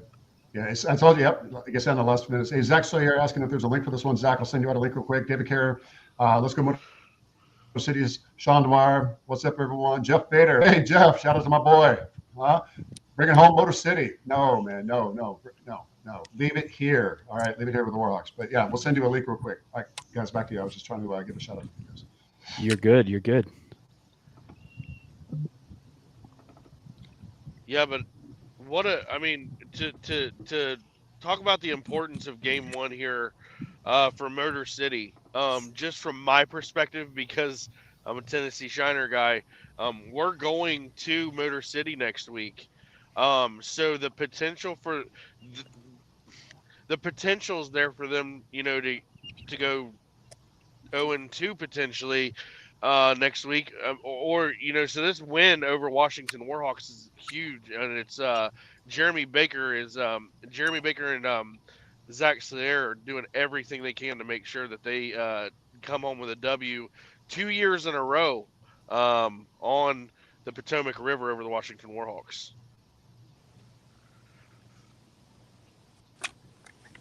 I have so much I want to say right now, and I can't because it's killing me. It's killing me. I see it in your face. Hey, we got Zach Soler that's coming on right now. It is. It's killing me. Todd's already calling the win is what separates. the next matchup. I did not. I said the potential. I said the potential. He said potential. Although he did say this win, but hey, surrender's not our creed. All right. Hey, Zach, welcome to the show, brother. Love having you on. How's it going? We were just talking about you.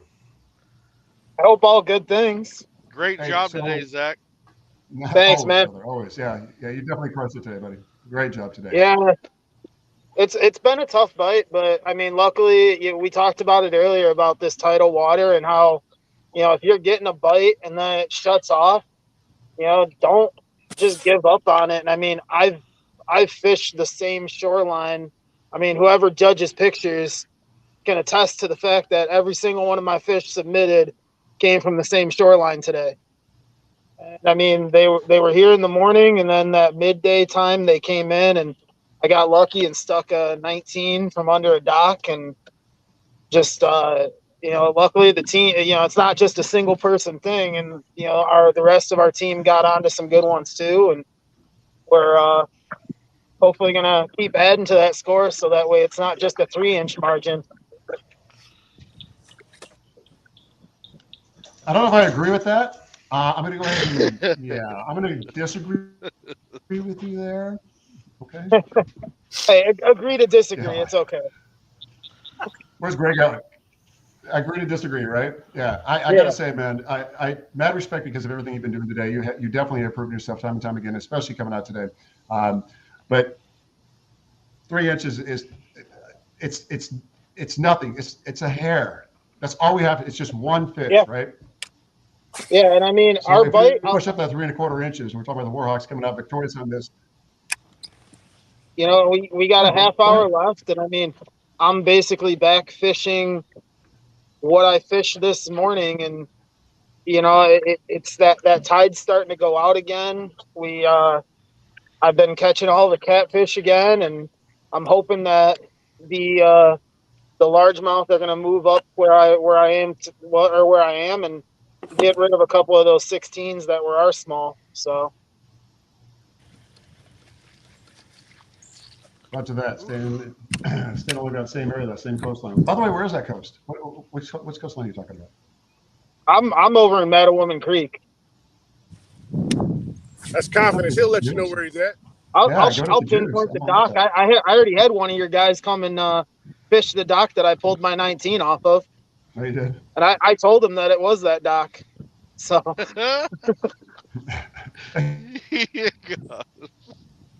It gives you more bragging rights too. You know that, right? What's that? Oh yeah. I mean, well, I had caught that fish. Jig, that's what you want? No, he's not. No, I missed him. I also caught that fish about 20 minutes before he came through. So if he would have caught the same fish, I would have been happy for him because I stuck that thing pretty good. Palmetto Punishers just potentially put a nail in the coffin with a 15 1/4. It was an 1 1/4 upgrade over the Southern Slayers. Just give an update. Yeah, so you start to see now it's going to be a lot tougher for some of these teams to be able to upgrade because it's literally you're taking a bass that you have to improve on that is really at a good limit already, and so they're not producing those bigger bites. It's going to be tough. What is just out of curiosity? What's our total right now? I haven't looked at it. Yeah, we can cover a quick score update if you want. 169 1/4, Zach. All right. I said 180 last night, and I don't want to be wrong. So. Agree to disagree. Well, the Maulers have jumped to a early lead over Maine. So with John Ferreira in his unicorn boat. Yeah, 59 1/4 to 14 1/4. Maine just got their first fish of the event. Yep, with Brady. But John's got 3 out of the 4 fish for the Maulers right now, and he's fishing out of his. I refer to it as the unicorn boat.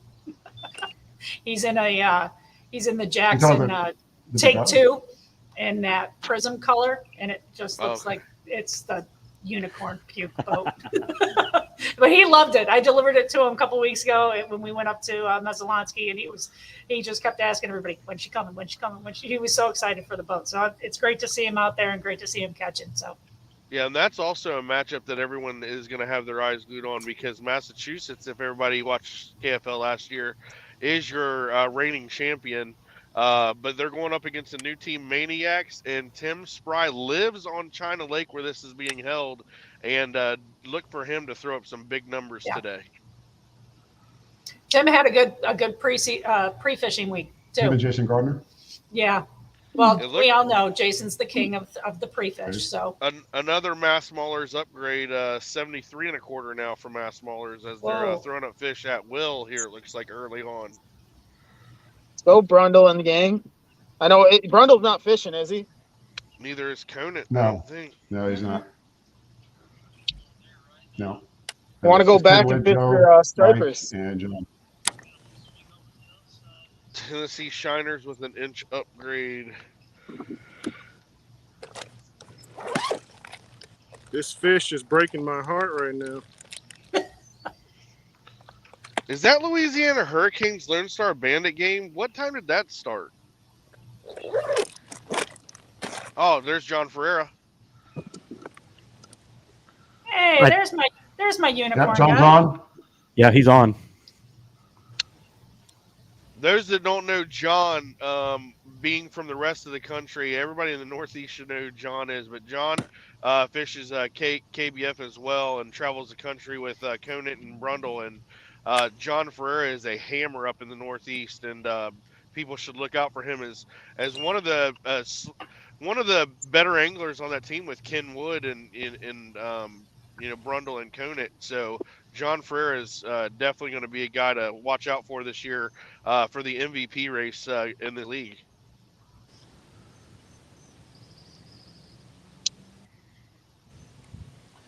Yeah, he's getting the board out now. He's going to start measuring it.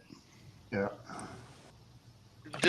Was We're this closing on the Lone Star final numbers, Bandit too. Louisiana Hurricane? Was this an early game? That's actually a really good question. We're actually still a little confused about that one too, so I don't know. Yeah, because Louisiana Hurricane just caught another fish Yeah, to hey. get within 7.5 inches. Let's ask Greg that, because that was one of the questions I had before. There was nothing that was up, and then all of a sudden they started having numbers, whether they had bad reception or what. Unless if they just absolutely have horrible service there, which is not Possible. good. Yeah. Yeah. Yeah. They were supposed to be lines in at 6, so they were an early slate. I think our evening slates were Mass Maulers, Coosa and Swamp Donkeys, and the Oklahoma Arkansas Hogs matchup. Yeah, because either that fishery in Louisiana is absolutely the toughest thing on earth, like real foot, or or these guys are just have horrible service. Do we have, do we have a time zone delay? Yes, a 1 There hour is. delay. It's 1 hour. Yep, 1 hour. So they'll be fishing till 2. Okay. Yeah, till 1400. Still. We're waiting for him to hold his fish up so we can see this. Yeah, he might already put it back in the water. Oh, he sure did. He didn't even hold it up to the camera. Barry Davis is in the queue, it looks like. Well, he was. All Yeah, right. scroll down a little bit. Yep. I'm gonna put Greg and the jig master right. Throw you guys in the green room and bring you right back in a little bit. Yes, Yep, sir. sounds good.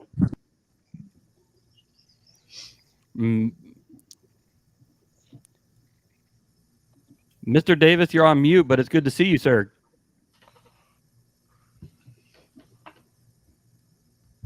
Looks like you might have a little bit of jittery service.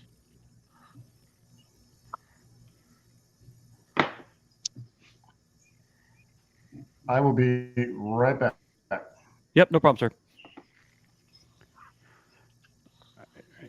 All right. He might have a little bit of a jittery service there, so just like Todd said. No, I mean, seeing these anglers coming out and doing this for some of these. I mean, how many teams did we have that are brand new? Todd, do you remember? 11. Well, I think we had 11. 18. We had 17 last year. We got 28 this year, so yeah, it'd be 11. Yeah, Lauren's Yeah. right. Yeah, it looks like Zach right now is actually on a fish. It's a catfish. Well, it's a fish.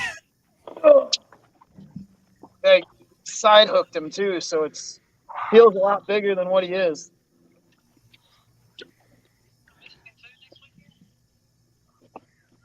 All right, let's see if I can bring Mr. Davis in.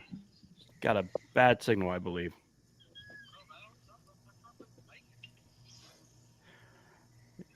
Yep, he's got a bad signal. So yeah, no, I mean it is definitely interesting to see the tactics that are going on here right now. Currently, we are at 12:37. We are going to do a quick commercial break, and then we will come right back at it with some more KFL action. Dustin Nichols here with Three Bells National Fishing Team. Just want to give y'all some info on that shop. It is the premier kayak outfitter in the Northeast. So y'all go check them out. They got everything available, all brands of kayaks, including Jackson. Electronics, motors, everything in-house there, full rigging on site. Definitely a place you don't want to miss. And also hit them up online for all your kayak accessories and needs, and check them out. Go give them a shout. Three Bells Outfitters. Fantastic. Three Bells Outfitters. Love Greg. Love Mr. Dustin. He's awesome. Dustin is our newest addition to our national team this year, so it's great because he's my, I refer to him as my rogue. Everybody else is like from the Northeast and Mid-Atlantic for my two teams, and we have Dustin down in Texas, and he has been a hell of an addition. We're so happy to have him on board. Bundle of energy. I can't wait. He's coming up in July. He's going to fish our trifecta, which is our tournament that we put on every year. It's a saltwater tournament. It's a 3-species saltwater tournament. And so he's gonna come up and fish it. I got a bunch of my guys that are actually gonna fish it. Some of my guys that are more freshwater are contemplating giving it a whirl this year. So we're looking forward to it. Should be a lot of fun, and that'll be the end of July. So They're going to go out and just have some fun, those freshwater guys, and Yeah. learn something new. Yep. Well, they keep saying to me, "No, I don't want to go out there. There's sharks out there." I'm like, yeah. No different than an alligator, right? You're right. You guys like the toothy fish. I mean, come on. Makes it fun. That's right. All right, so let's do this. I'm going to bring up the scoreboard again. Let's get another rundown. It's time to see what we have going on. The Mass Maulers are straight crushing it on the second. They are. They're kind of going at it right now, aren't they? Let's see. Let me get this up here. But it was funny. Did you notice how they were all dressed? They all look. It's got to be chilly up there today because they're all dressed like they're going out ice fishing today. Yeah. I mean, it's so funny. I mean, you look at Zach's in shorts and a shirt and flip flops and and then you look at the guys up north and they look like Nanook from the north up there. So.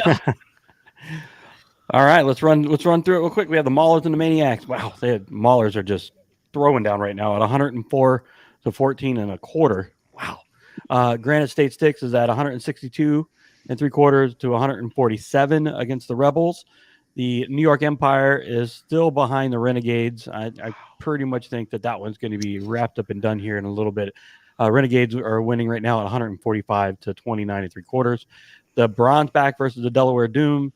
Bronzeback are winning 156.5 to 98.5.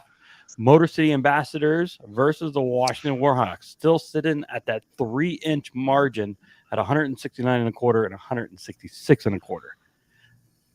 Then up next is the Indianapolis Knights versus the Tennessee Shiners. Shiners are leading at 178 to 144 against the Knights. The Florida Copperheads are beating the Deep South Kraken at 198 3/4 to 136 1/4. It looks like things have kind of staled off and died off a little bit there. The stagnant air and stagnant water is going on over in the water. So Alabama Hammers and the Tar Heel Lunkers, the Hammers are winning at 161 3/4 to 82.5. The Privateers versus the Casters. The Casters are taking this one a little bit with 177.5 to 126. The Punishers against the Slayers. The Punishers are at 162 to 125 3/4 for the Slayers. Excuse me. And then, excuse me, the Lone Star Bandits are now with the Hurricanes at 56.5 to 49. So, yeah, there's a lot of movement still to go. There's a little bit of time. I mean, we have 15 minutes left until the first set of matches is over, and then we'll be moving into the evening half.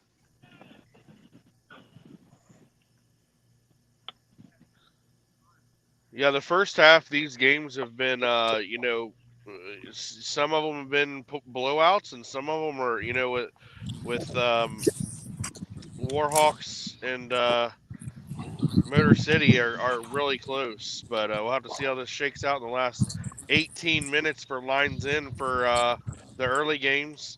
And then remember, guys, that Massachusetts Maulers Maniacs game, it's not a sprint to your first 10 fish. You got 7 hours. You take your time. It's the quality of fish that you get. You got 4 anglers on the water. Your aggregate best 10 fish versus theirs. So by no means is that game in any type of jeopardy for either team. Just pay attention to it, watch it, and enjoy it because you got great anglers on both sides. That's right. Mr. Davis, it's great. Good to see you, sir. Hey, man. I'm sorry. My service was fine a while ago, then all of a sudden it went crazy. That's the name of the game, right? I guess so. So tell us a little bit about your day and what's going on with you guys. Well, I haven't been able to keep up with everybody because I've been without service a good bit.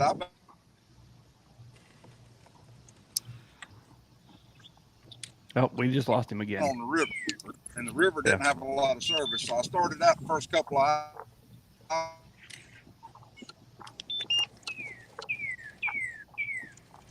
Yeah, we just lost him again. Greg, tell me a little bit. What's your strategy now? You got that last 15 minutes ago. Well, I just caught a 10-pound catfish, and I just jumped off a bass. So I'm just going to keep chucking and winding, man. I mean, the fish are starting to get active again. I just hope that we have a miracle here, man.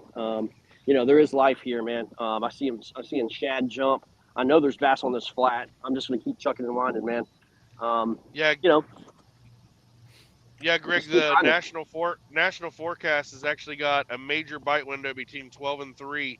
So hopefully that pans out to maybe get you guys a little something here. Yeah, I mean, as I said, I know there's bass in here. I know they just got it. They just got to hit. I've been short striked now, probably 8 or 9 times since I've been back on this flat. I mean, yeah, it's. I just need one big bite, man. In the last 10 minutes, we'll see. I mean, we're not giving up, man. Yeah, this Warhawk versus Motor City game, Greg. If you remember Week 1 last year, this is reminding us a lot of this Rhode Island Mass Maulers Week 1 coming down to the very end, and I it's agree, got man. it's got an eerily similar feel, and anything can happen here. It could be in your hands here. Well, it could be a combination of a couple people catching a couple 16s or 17s, or it could be one big bass that can do it, man. There are, as I said, the wind is blowing out of the creek. The tide is starting to rip out of the creek. I'm staying right on this flat. I know there's bait here. A lot of stuff is getting blown into this flat. So, I mean, that was the goal. That was the objective. The stuff I found in pre-fishing just didn't work. I bailed on it, and I'm just gonna, go where the fish are, man. I mean, I know the fish are here. So, yeah, I'm just going to hope for the best, man. But, hey, you know what? Regardless, let me say this. It's been one heck of a game. This is exactly what the KFL is about, man. Dude, 3 inches, are you kidding me? I mean, let's go. One fish can change everything. This is exactly what we wanted. And a shot to win at the end,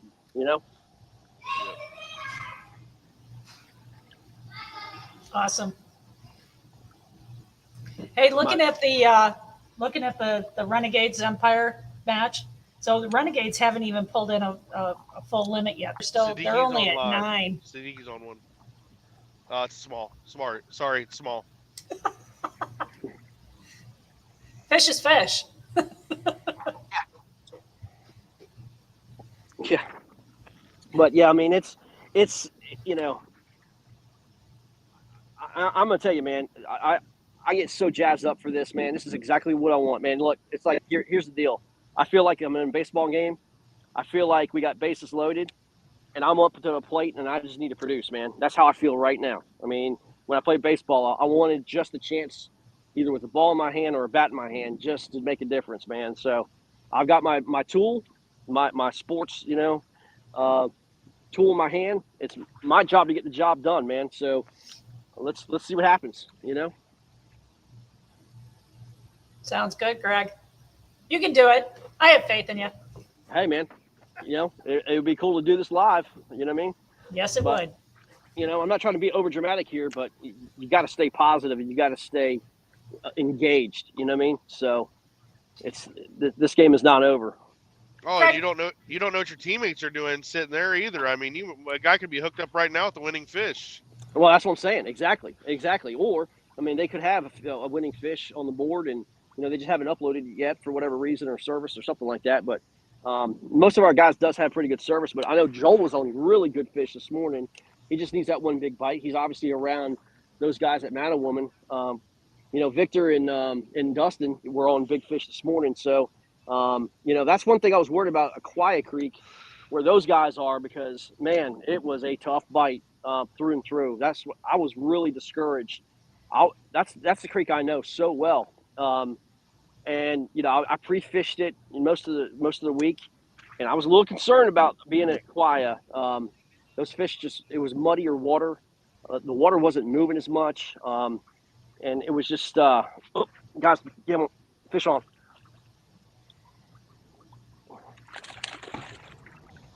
Make it a 20. Make it a 20. Oh! Oh! Is this it? I don't think it's going to be. I don't think so. It's all right. It's all right. Yeah, I don't think so. Come on. It's about a 16 and a half. 16 and a quarter. Hey, if it's a 16 and a half, it's an upgrade. It is an upgrade. So. Anything over 15 is an upgrade. No, guys, we're going to be right at 14 here. Really? It looked bigger. Wow. No. Sorry, guys. At the beginning, it did. It looked. Yep. Keep going. Keep going. Hey, guys. Don't let us stop. I just got to keep going, guys. I got to keep going, guys. I mean, I know there's fish here, like I said. You know. Down to 10.5 minutes on the dot. Yeah. So. Thank you, helper. Yeah. That does break the morning skunk, though, man. My gosh, it's been a while since I put a fish in the boat. All right, well, let's keep it going. And then we got, let's see here, some of the other guys. Yeah, I mean this is the closest Team game shout-out, that let's we've go. got. Yeah. Do we have a It stream is. for It really them? is. And it's Do been we like got that. a stream for them to where we can watch all the wranglers? Do we got a stream for that? It's literally just him and Matt are on. Okay. The only ones on. Okay. All right. Yeah, a lot of the phones were overheating. Check out. Actually, you know what? I don't want to reach out. You know why? Because I don't want to distract him. This last 10 minutes, let him work. But I agree with you, Todd. I wish we had him up on stream so we could bring him in. Yeah, let him work. Let him. Yeah, I mean, this is what it comes down to, and to have drama week 1, you know, just like Greg said about 5 minutes ago, this is what the KFL is all about. It is. You know, come down to the last minute, hearts Adversity. beating. You gotta keep your head straight. You know, you can't be reeling too fast or speeding your game up. You got to make sure you're giving the fish what they want to bite. So, it's a lot of skill here. Help start throwing $5 bills in the water. I don't care. Something. Maybe they'll bite on that. Shit. Got to buy a bite. Let's go. Let's get it in there. Oh, come on, Copperheads are up to almost 200 inches. Oh my gosh. They're at 198. Really?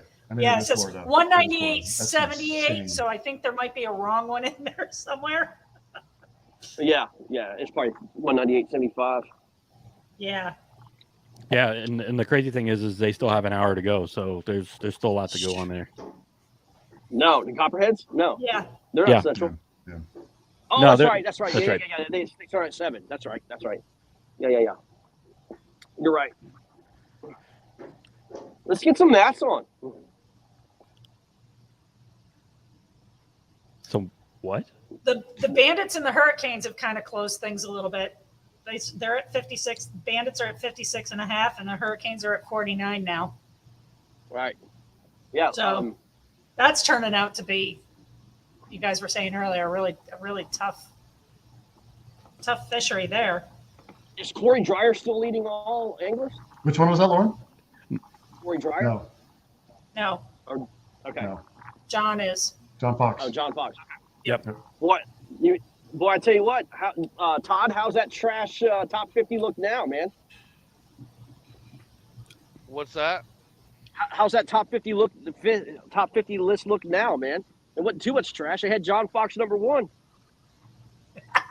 No, it had Lance Coley number 1, didn't it? No. It was John Fox. Oh, okay. And I think he had Siddiqui 5th. And the reason I thought Danny Gann was going to do better on Tenor Rock, honestly, but John Fox is the one that ended up stepping up there. Yeah. You know, but when you have Josh Stewart not even listed, it's pretty trash. It's trash. Yeah. It's trash. Yeah. Yeah. It is garbage. But we're all learning the league. We're all learning the league, and everybody's learning to see what these players are all about. And obviously, guys, John Fox is a KBBT national champion. He's a co-angler champ. Yeah, he knows what he's doing. Yeah, he knows what he's doing for sure. So You saw that too, Todd? kudos to You saw John that Fox. with Brandy? Sorry, I have my kids wanting to come in and talk to me right now, so I apologize. Oh, I thought you were telling me. I thought you were telling me. I was like, I thought You're all telling me good. to You're all shut good. Sorry. up. We all went, ooh. I thought you had too much John Fox talk, and you were like killing it. Like, Nah, it's all good. that too, Todd. That too. It stopped the tracks. It really did. That stopped the train in the tracks, bro. Fish on. Please be good. Please be good. Please It be good. looks fighting decent. Fish on. Yep. Let's go. Come on. How much time I got, guys? You got 6 minutes. 6 minutes. We got 7 minutes. Ooh. That's gonna be. Yeah. Look how pretty green that fish is, though, guy. That's beautiful. That's a beautiful Don't fish. waste time with us. You just measure. And Jim is like, don't worry about Let's it. go Warhawks. Come on, Greg. Hey, come on. That's what I see, man. Let's do it.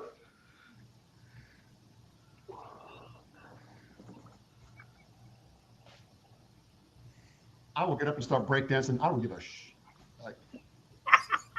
He's gonna break. Right, let's do it. Yeah, I don't care. I will. I don't know if that fish is going to do it, but if that fish gets you an upgrade and another upgrade, you're right there. Yep. Right. Yeah. I was just looking at the scores over here. So it's so close. That so thing had a close. long tail on it. Thing did have a long tail. All right. We also God have bless him for yeah, that would be awesome. It would be interesting to hear what that does for you guys right there on camera. We also got Chris Mitchell in from the Kraken from because if it does, Copperhead. Jeff Fader from Motor City said, "Let's go, Greg. Hope you stick an upgrade, but less than 3 inches." Jeff, what's up, man? See my you, boy. Jeff. Come on, bro. Come on, Jeff. Man, God. I would say if anything, that might have been I think that might have been a half-inch upgrade at the most, maybe. Yeah, I don't think it was. I hate to say, I don't think it was an 18 and a quarter. Our lowest fish is what, 15? Yeah. No. I mean, it would be. Yeah. We better. I really hope Victor has got something in his live well that he just hadn't been able to submit yet. Something like. Yeah. All right, so we got Chris Mitchell in from the Copperheads and the Kraken down there. What's up, Mr. Chris? I was just trying to figure him out here. I just had a bite, but I'm not sure if it was a bathroom. Yeah. Howdy ho. Yeah. So this is Chris's first year, so he's got like a rookie of this, but he's not a rookie to those down here in Florida. So Chris, tell us a little bit about what your experience is so far for the first day, and you only got like a couple minutes. First experience is nice to be able to talk to the team and like figure out what's going on in different parts of the lake and stuff like that. The weird thing for me is being live all day on YouTube and stuff, because I normally just record and I can say whatever I want to say and cut it out when I go to edit. So I've just been quiet this whole time. I'm usually just talking and talking, but that's about the only weird thing for me right now is just getting used to being on live. And then for the first tournament being on Tenor Rock, I'm not too familiar with Tenor Rock, and if you pick the wrong lake on the wrong day, then it's not going to have a good day. And right. It's turning out that way right now.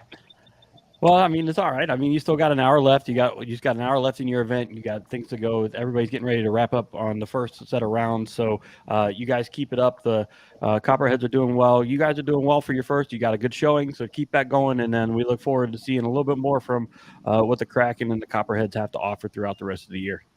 Yes, sir. I can't wait. I'm excited.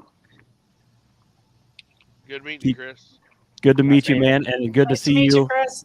Yep, good to see you, and we look forward to seeing you. Very much so, Chris. All right, so Greg has not come back in. He's probably like, I don't know what he's doing. He measured it and he's chucked in wine right after that. Exactly. Right. He's not done. Yeah, too. Hey, just real quick, I want to, if you don't mind, I want to take a second and give a special recognition to the 22 who couldn't join us today, and for all our armed forces, service members, and veterans. And thank you for what you've done. Those who could not join us, whether they're deployed abroad or somewhere in our country, probably wherever they may be, we thank you for what you do for all your service, as well as our first responders. Excellent job. All right, so we have 2 minutes left. Let's go ahead and let's run down these scores one more time, Mr. Jim. Okay, he got it. He got an inch. Yeah. Let's see here. Remember, everybody at home, these are unofficial because they have an hour to upload after the show is done. So these are not official until another hour. Yep. That is right. Oh, my God. My heart is beating so fast. All right. Starting off with the Massachusetts Maulers versus, I can't help it, Maniacs. Right? Maulers sit on top of the leaderboard to a 148.5 over the Maniacs to 29.25. Granite State Sticks started off strong, kept their lead. The Rebels came in a little bit behind them, started closing that gap, 162.74 point. I'm sure that means 162 and 3/4 to the 147. Very, very good tournament, very strong. Rebels put a big shock and awe on them because they had a little bit of a difficulty this morning, but finally made up a lot of that ground. Moving over to Connecticut Renegades, 145 over the New York Empire. I mean, I can't believe this. 145 over 29 and 3/4. Huge win over them for that. I really hope that that's like mechanical issues. There's got to be some scores somewhere in there. There's got to be an explanation, right? There has to be. Have they had a live feed at all today? Haven't seen them. I have not seen one. No.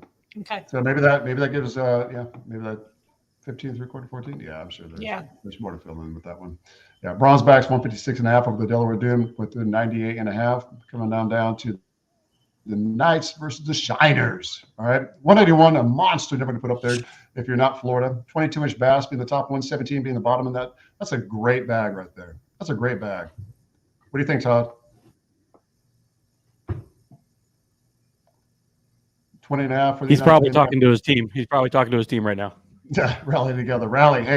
Oh, and it looks like 1,300. So 181 inches, 141. Motor City Ambassadors, 169 1/4 to the Washington Warhawks, 167 3/4. Such a tight tournament right there. We're going to see what happens because, again, just like Todd said before, these numbers are not final. So it looks like lines are out right now as the time is 1,300. Florida Copperheads, 198 3/4 over the Deep South Kraken, 136 1/4. Alabama Hammers, 161 3/4 over the Tar Heel Lunkers, 100.5. Great number. At least they broke the 100-inch mark. Carolina Castors, 177.5 over the Norfolk Privateers, 126. Big fish of the day given out to big, no surprise, Jig Master with a 20. Oh my God, I can't even believe it. 24 1/4 bass, a 10-pound bass. And that's great because he's going to a different water. He's able to reel that in. That just goes to show you the versatility of the anglers that are within the KFL. Whether you're Jig Master, whether you're Greg Nozar, whether you're Randy Newton, doesn't matter. Todd Patrick, I mean, it does represent the level of professionalism and what am I trying to say? The level of expertise in you guys knowing how to hone into your trade. Palometa Punishers, 162 for the Southern Slayers, 125 3/4. I'm trying to think of the word I'm trying to say, guys. Lone Star Bandits, 56.5 over Louisiana Hurricanes, 49. Don't judge me. What am I trying to say? Proficiency. No. You get that point. Top 10 right now. Tom Fox, 168 3/4. Corey Dreyer, 142 125, the number 2 slot. He sat in the number 1 slot for most of the day. Put it in cruise control where John Fuchs downshifted. Cruise on past him, keep his lead right now, 168 3/4. Sherman Bishop, 135.5.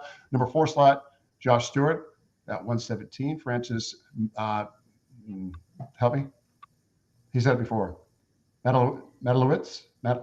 Francis. You got it. At 108 you got it. 3/4.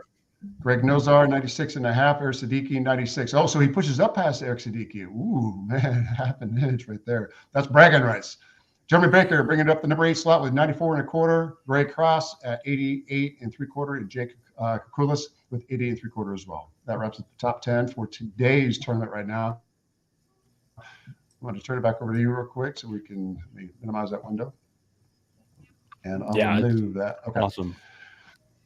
Oh my God. I all I can say is today has been an emotional roller coaster for so many teams. You see them coming up, they're grabbing up, they're getting the lead, trying to hold on to it. Other teams are now taking it from the number 2, moving up to the number 1. You see where they're grabbing ground on some of the second place as well.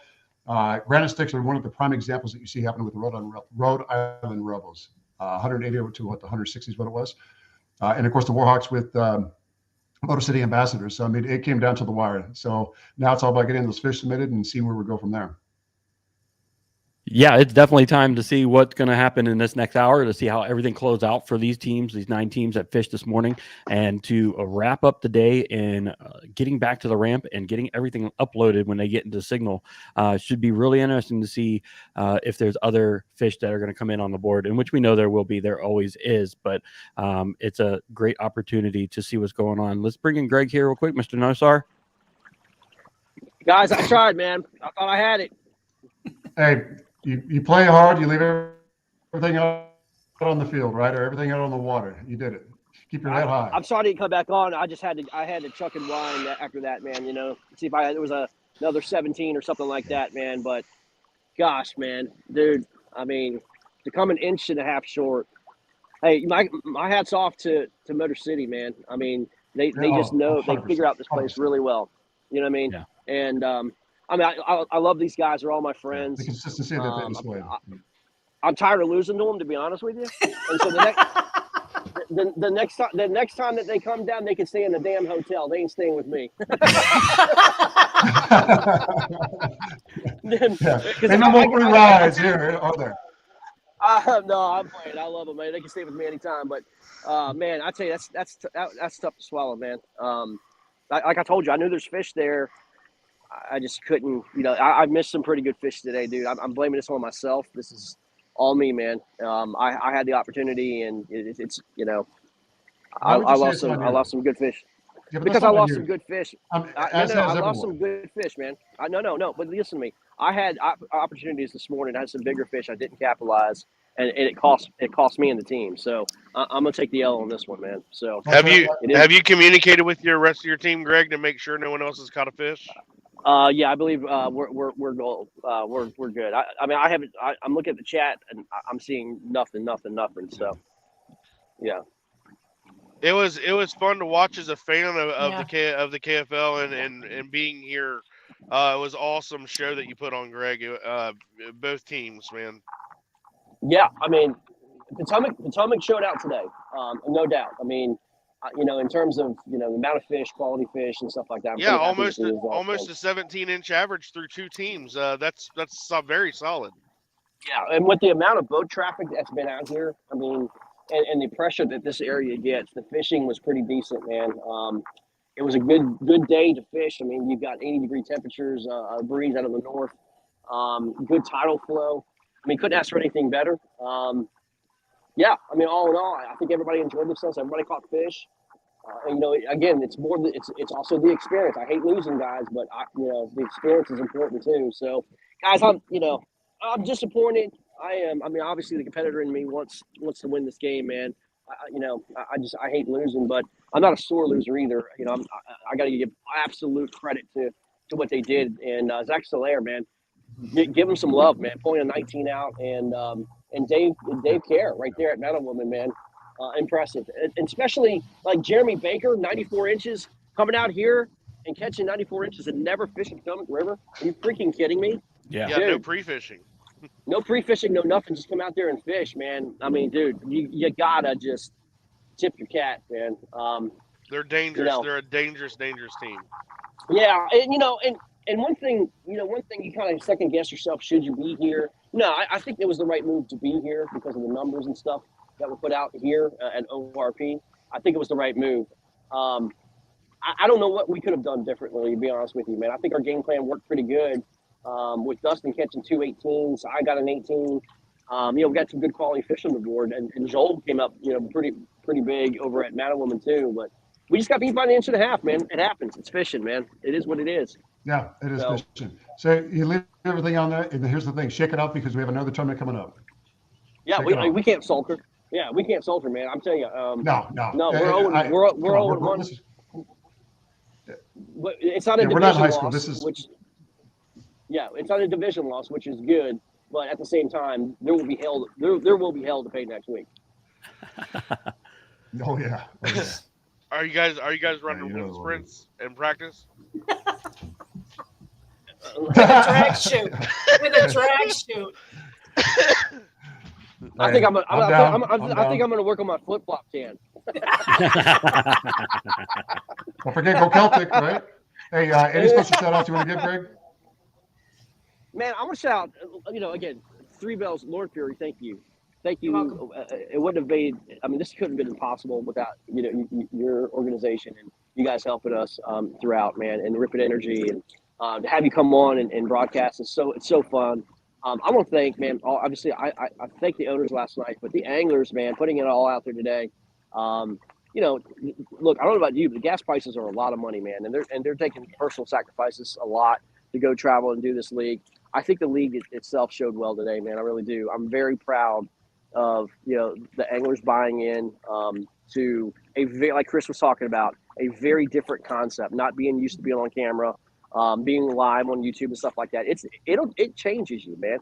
Like if you're not used to it, you fish differently. You come tighter, and you're not yourself. So the camera does terrible things to people sometimes. But and I want to thank you guys for Todd and Jim and Randy for just stepping up and doing a great broadcast, man. So thank you guys, appreciate it.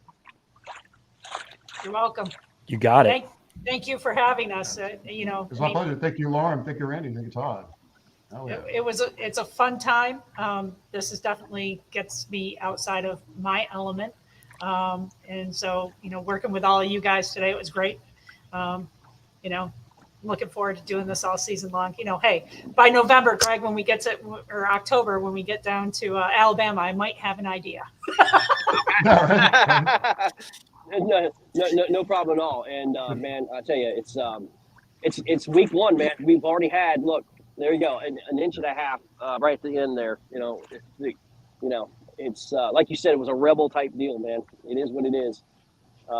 Man, I just wish we had one more fish, man. One more fish. There's always one more. So we still got one more game going on the action. We've got action happening later on today for the rest of the tournaments. With that being said, 4 to 5 o'clock. Yep. And then tune in for Bigs and Jigs for later. They can do the podcast as well. Post game wrap up with the podcast. They're going to cover everything in highlights. Go around the room real quick. Lauren, do you have anything? No, I think I'm coming back on at 4 o'clock with you, Greg. To do the with Blake. games. With Blake. Okay. This is Blake. Yeah, okay. Blake. Yep. To do the evening game. So I'm looking forward to that. Thank you guys so much for making me feel welcome. And as I get my feet wet, literally, Greg, I'm going to beat you with my tan. Don't worry. But it's great. Being a novice in the fishing side of it, it's great to you guys sharing and explaining. Not only does it help me, but it helps all our new viewers who don't do this on a regular basis. So I look forward to as we keep going. It's just going to get more and more fun. I'm so excited. Also, can I add one thing? Please, sir. Indianapolis Knights obviously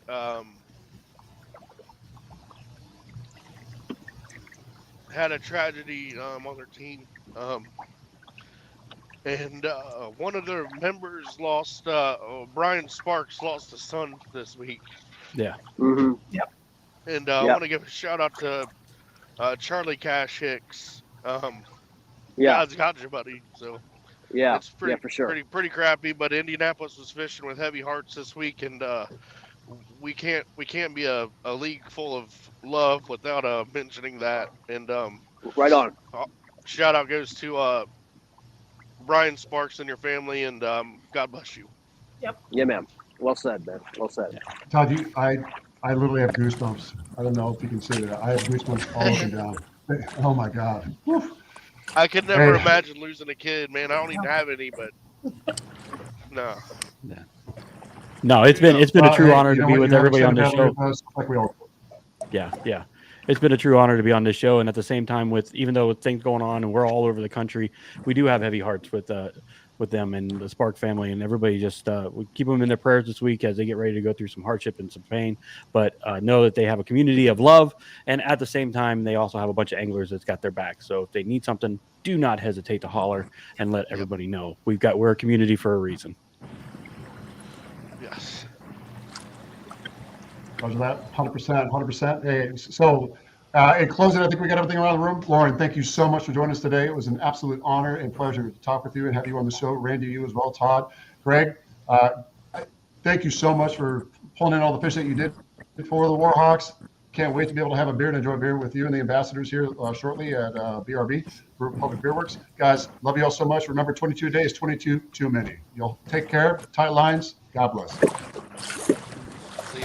The following is presented by Motion Sports Network.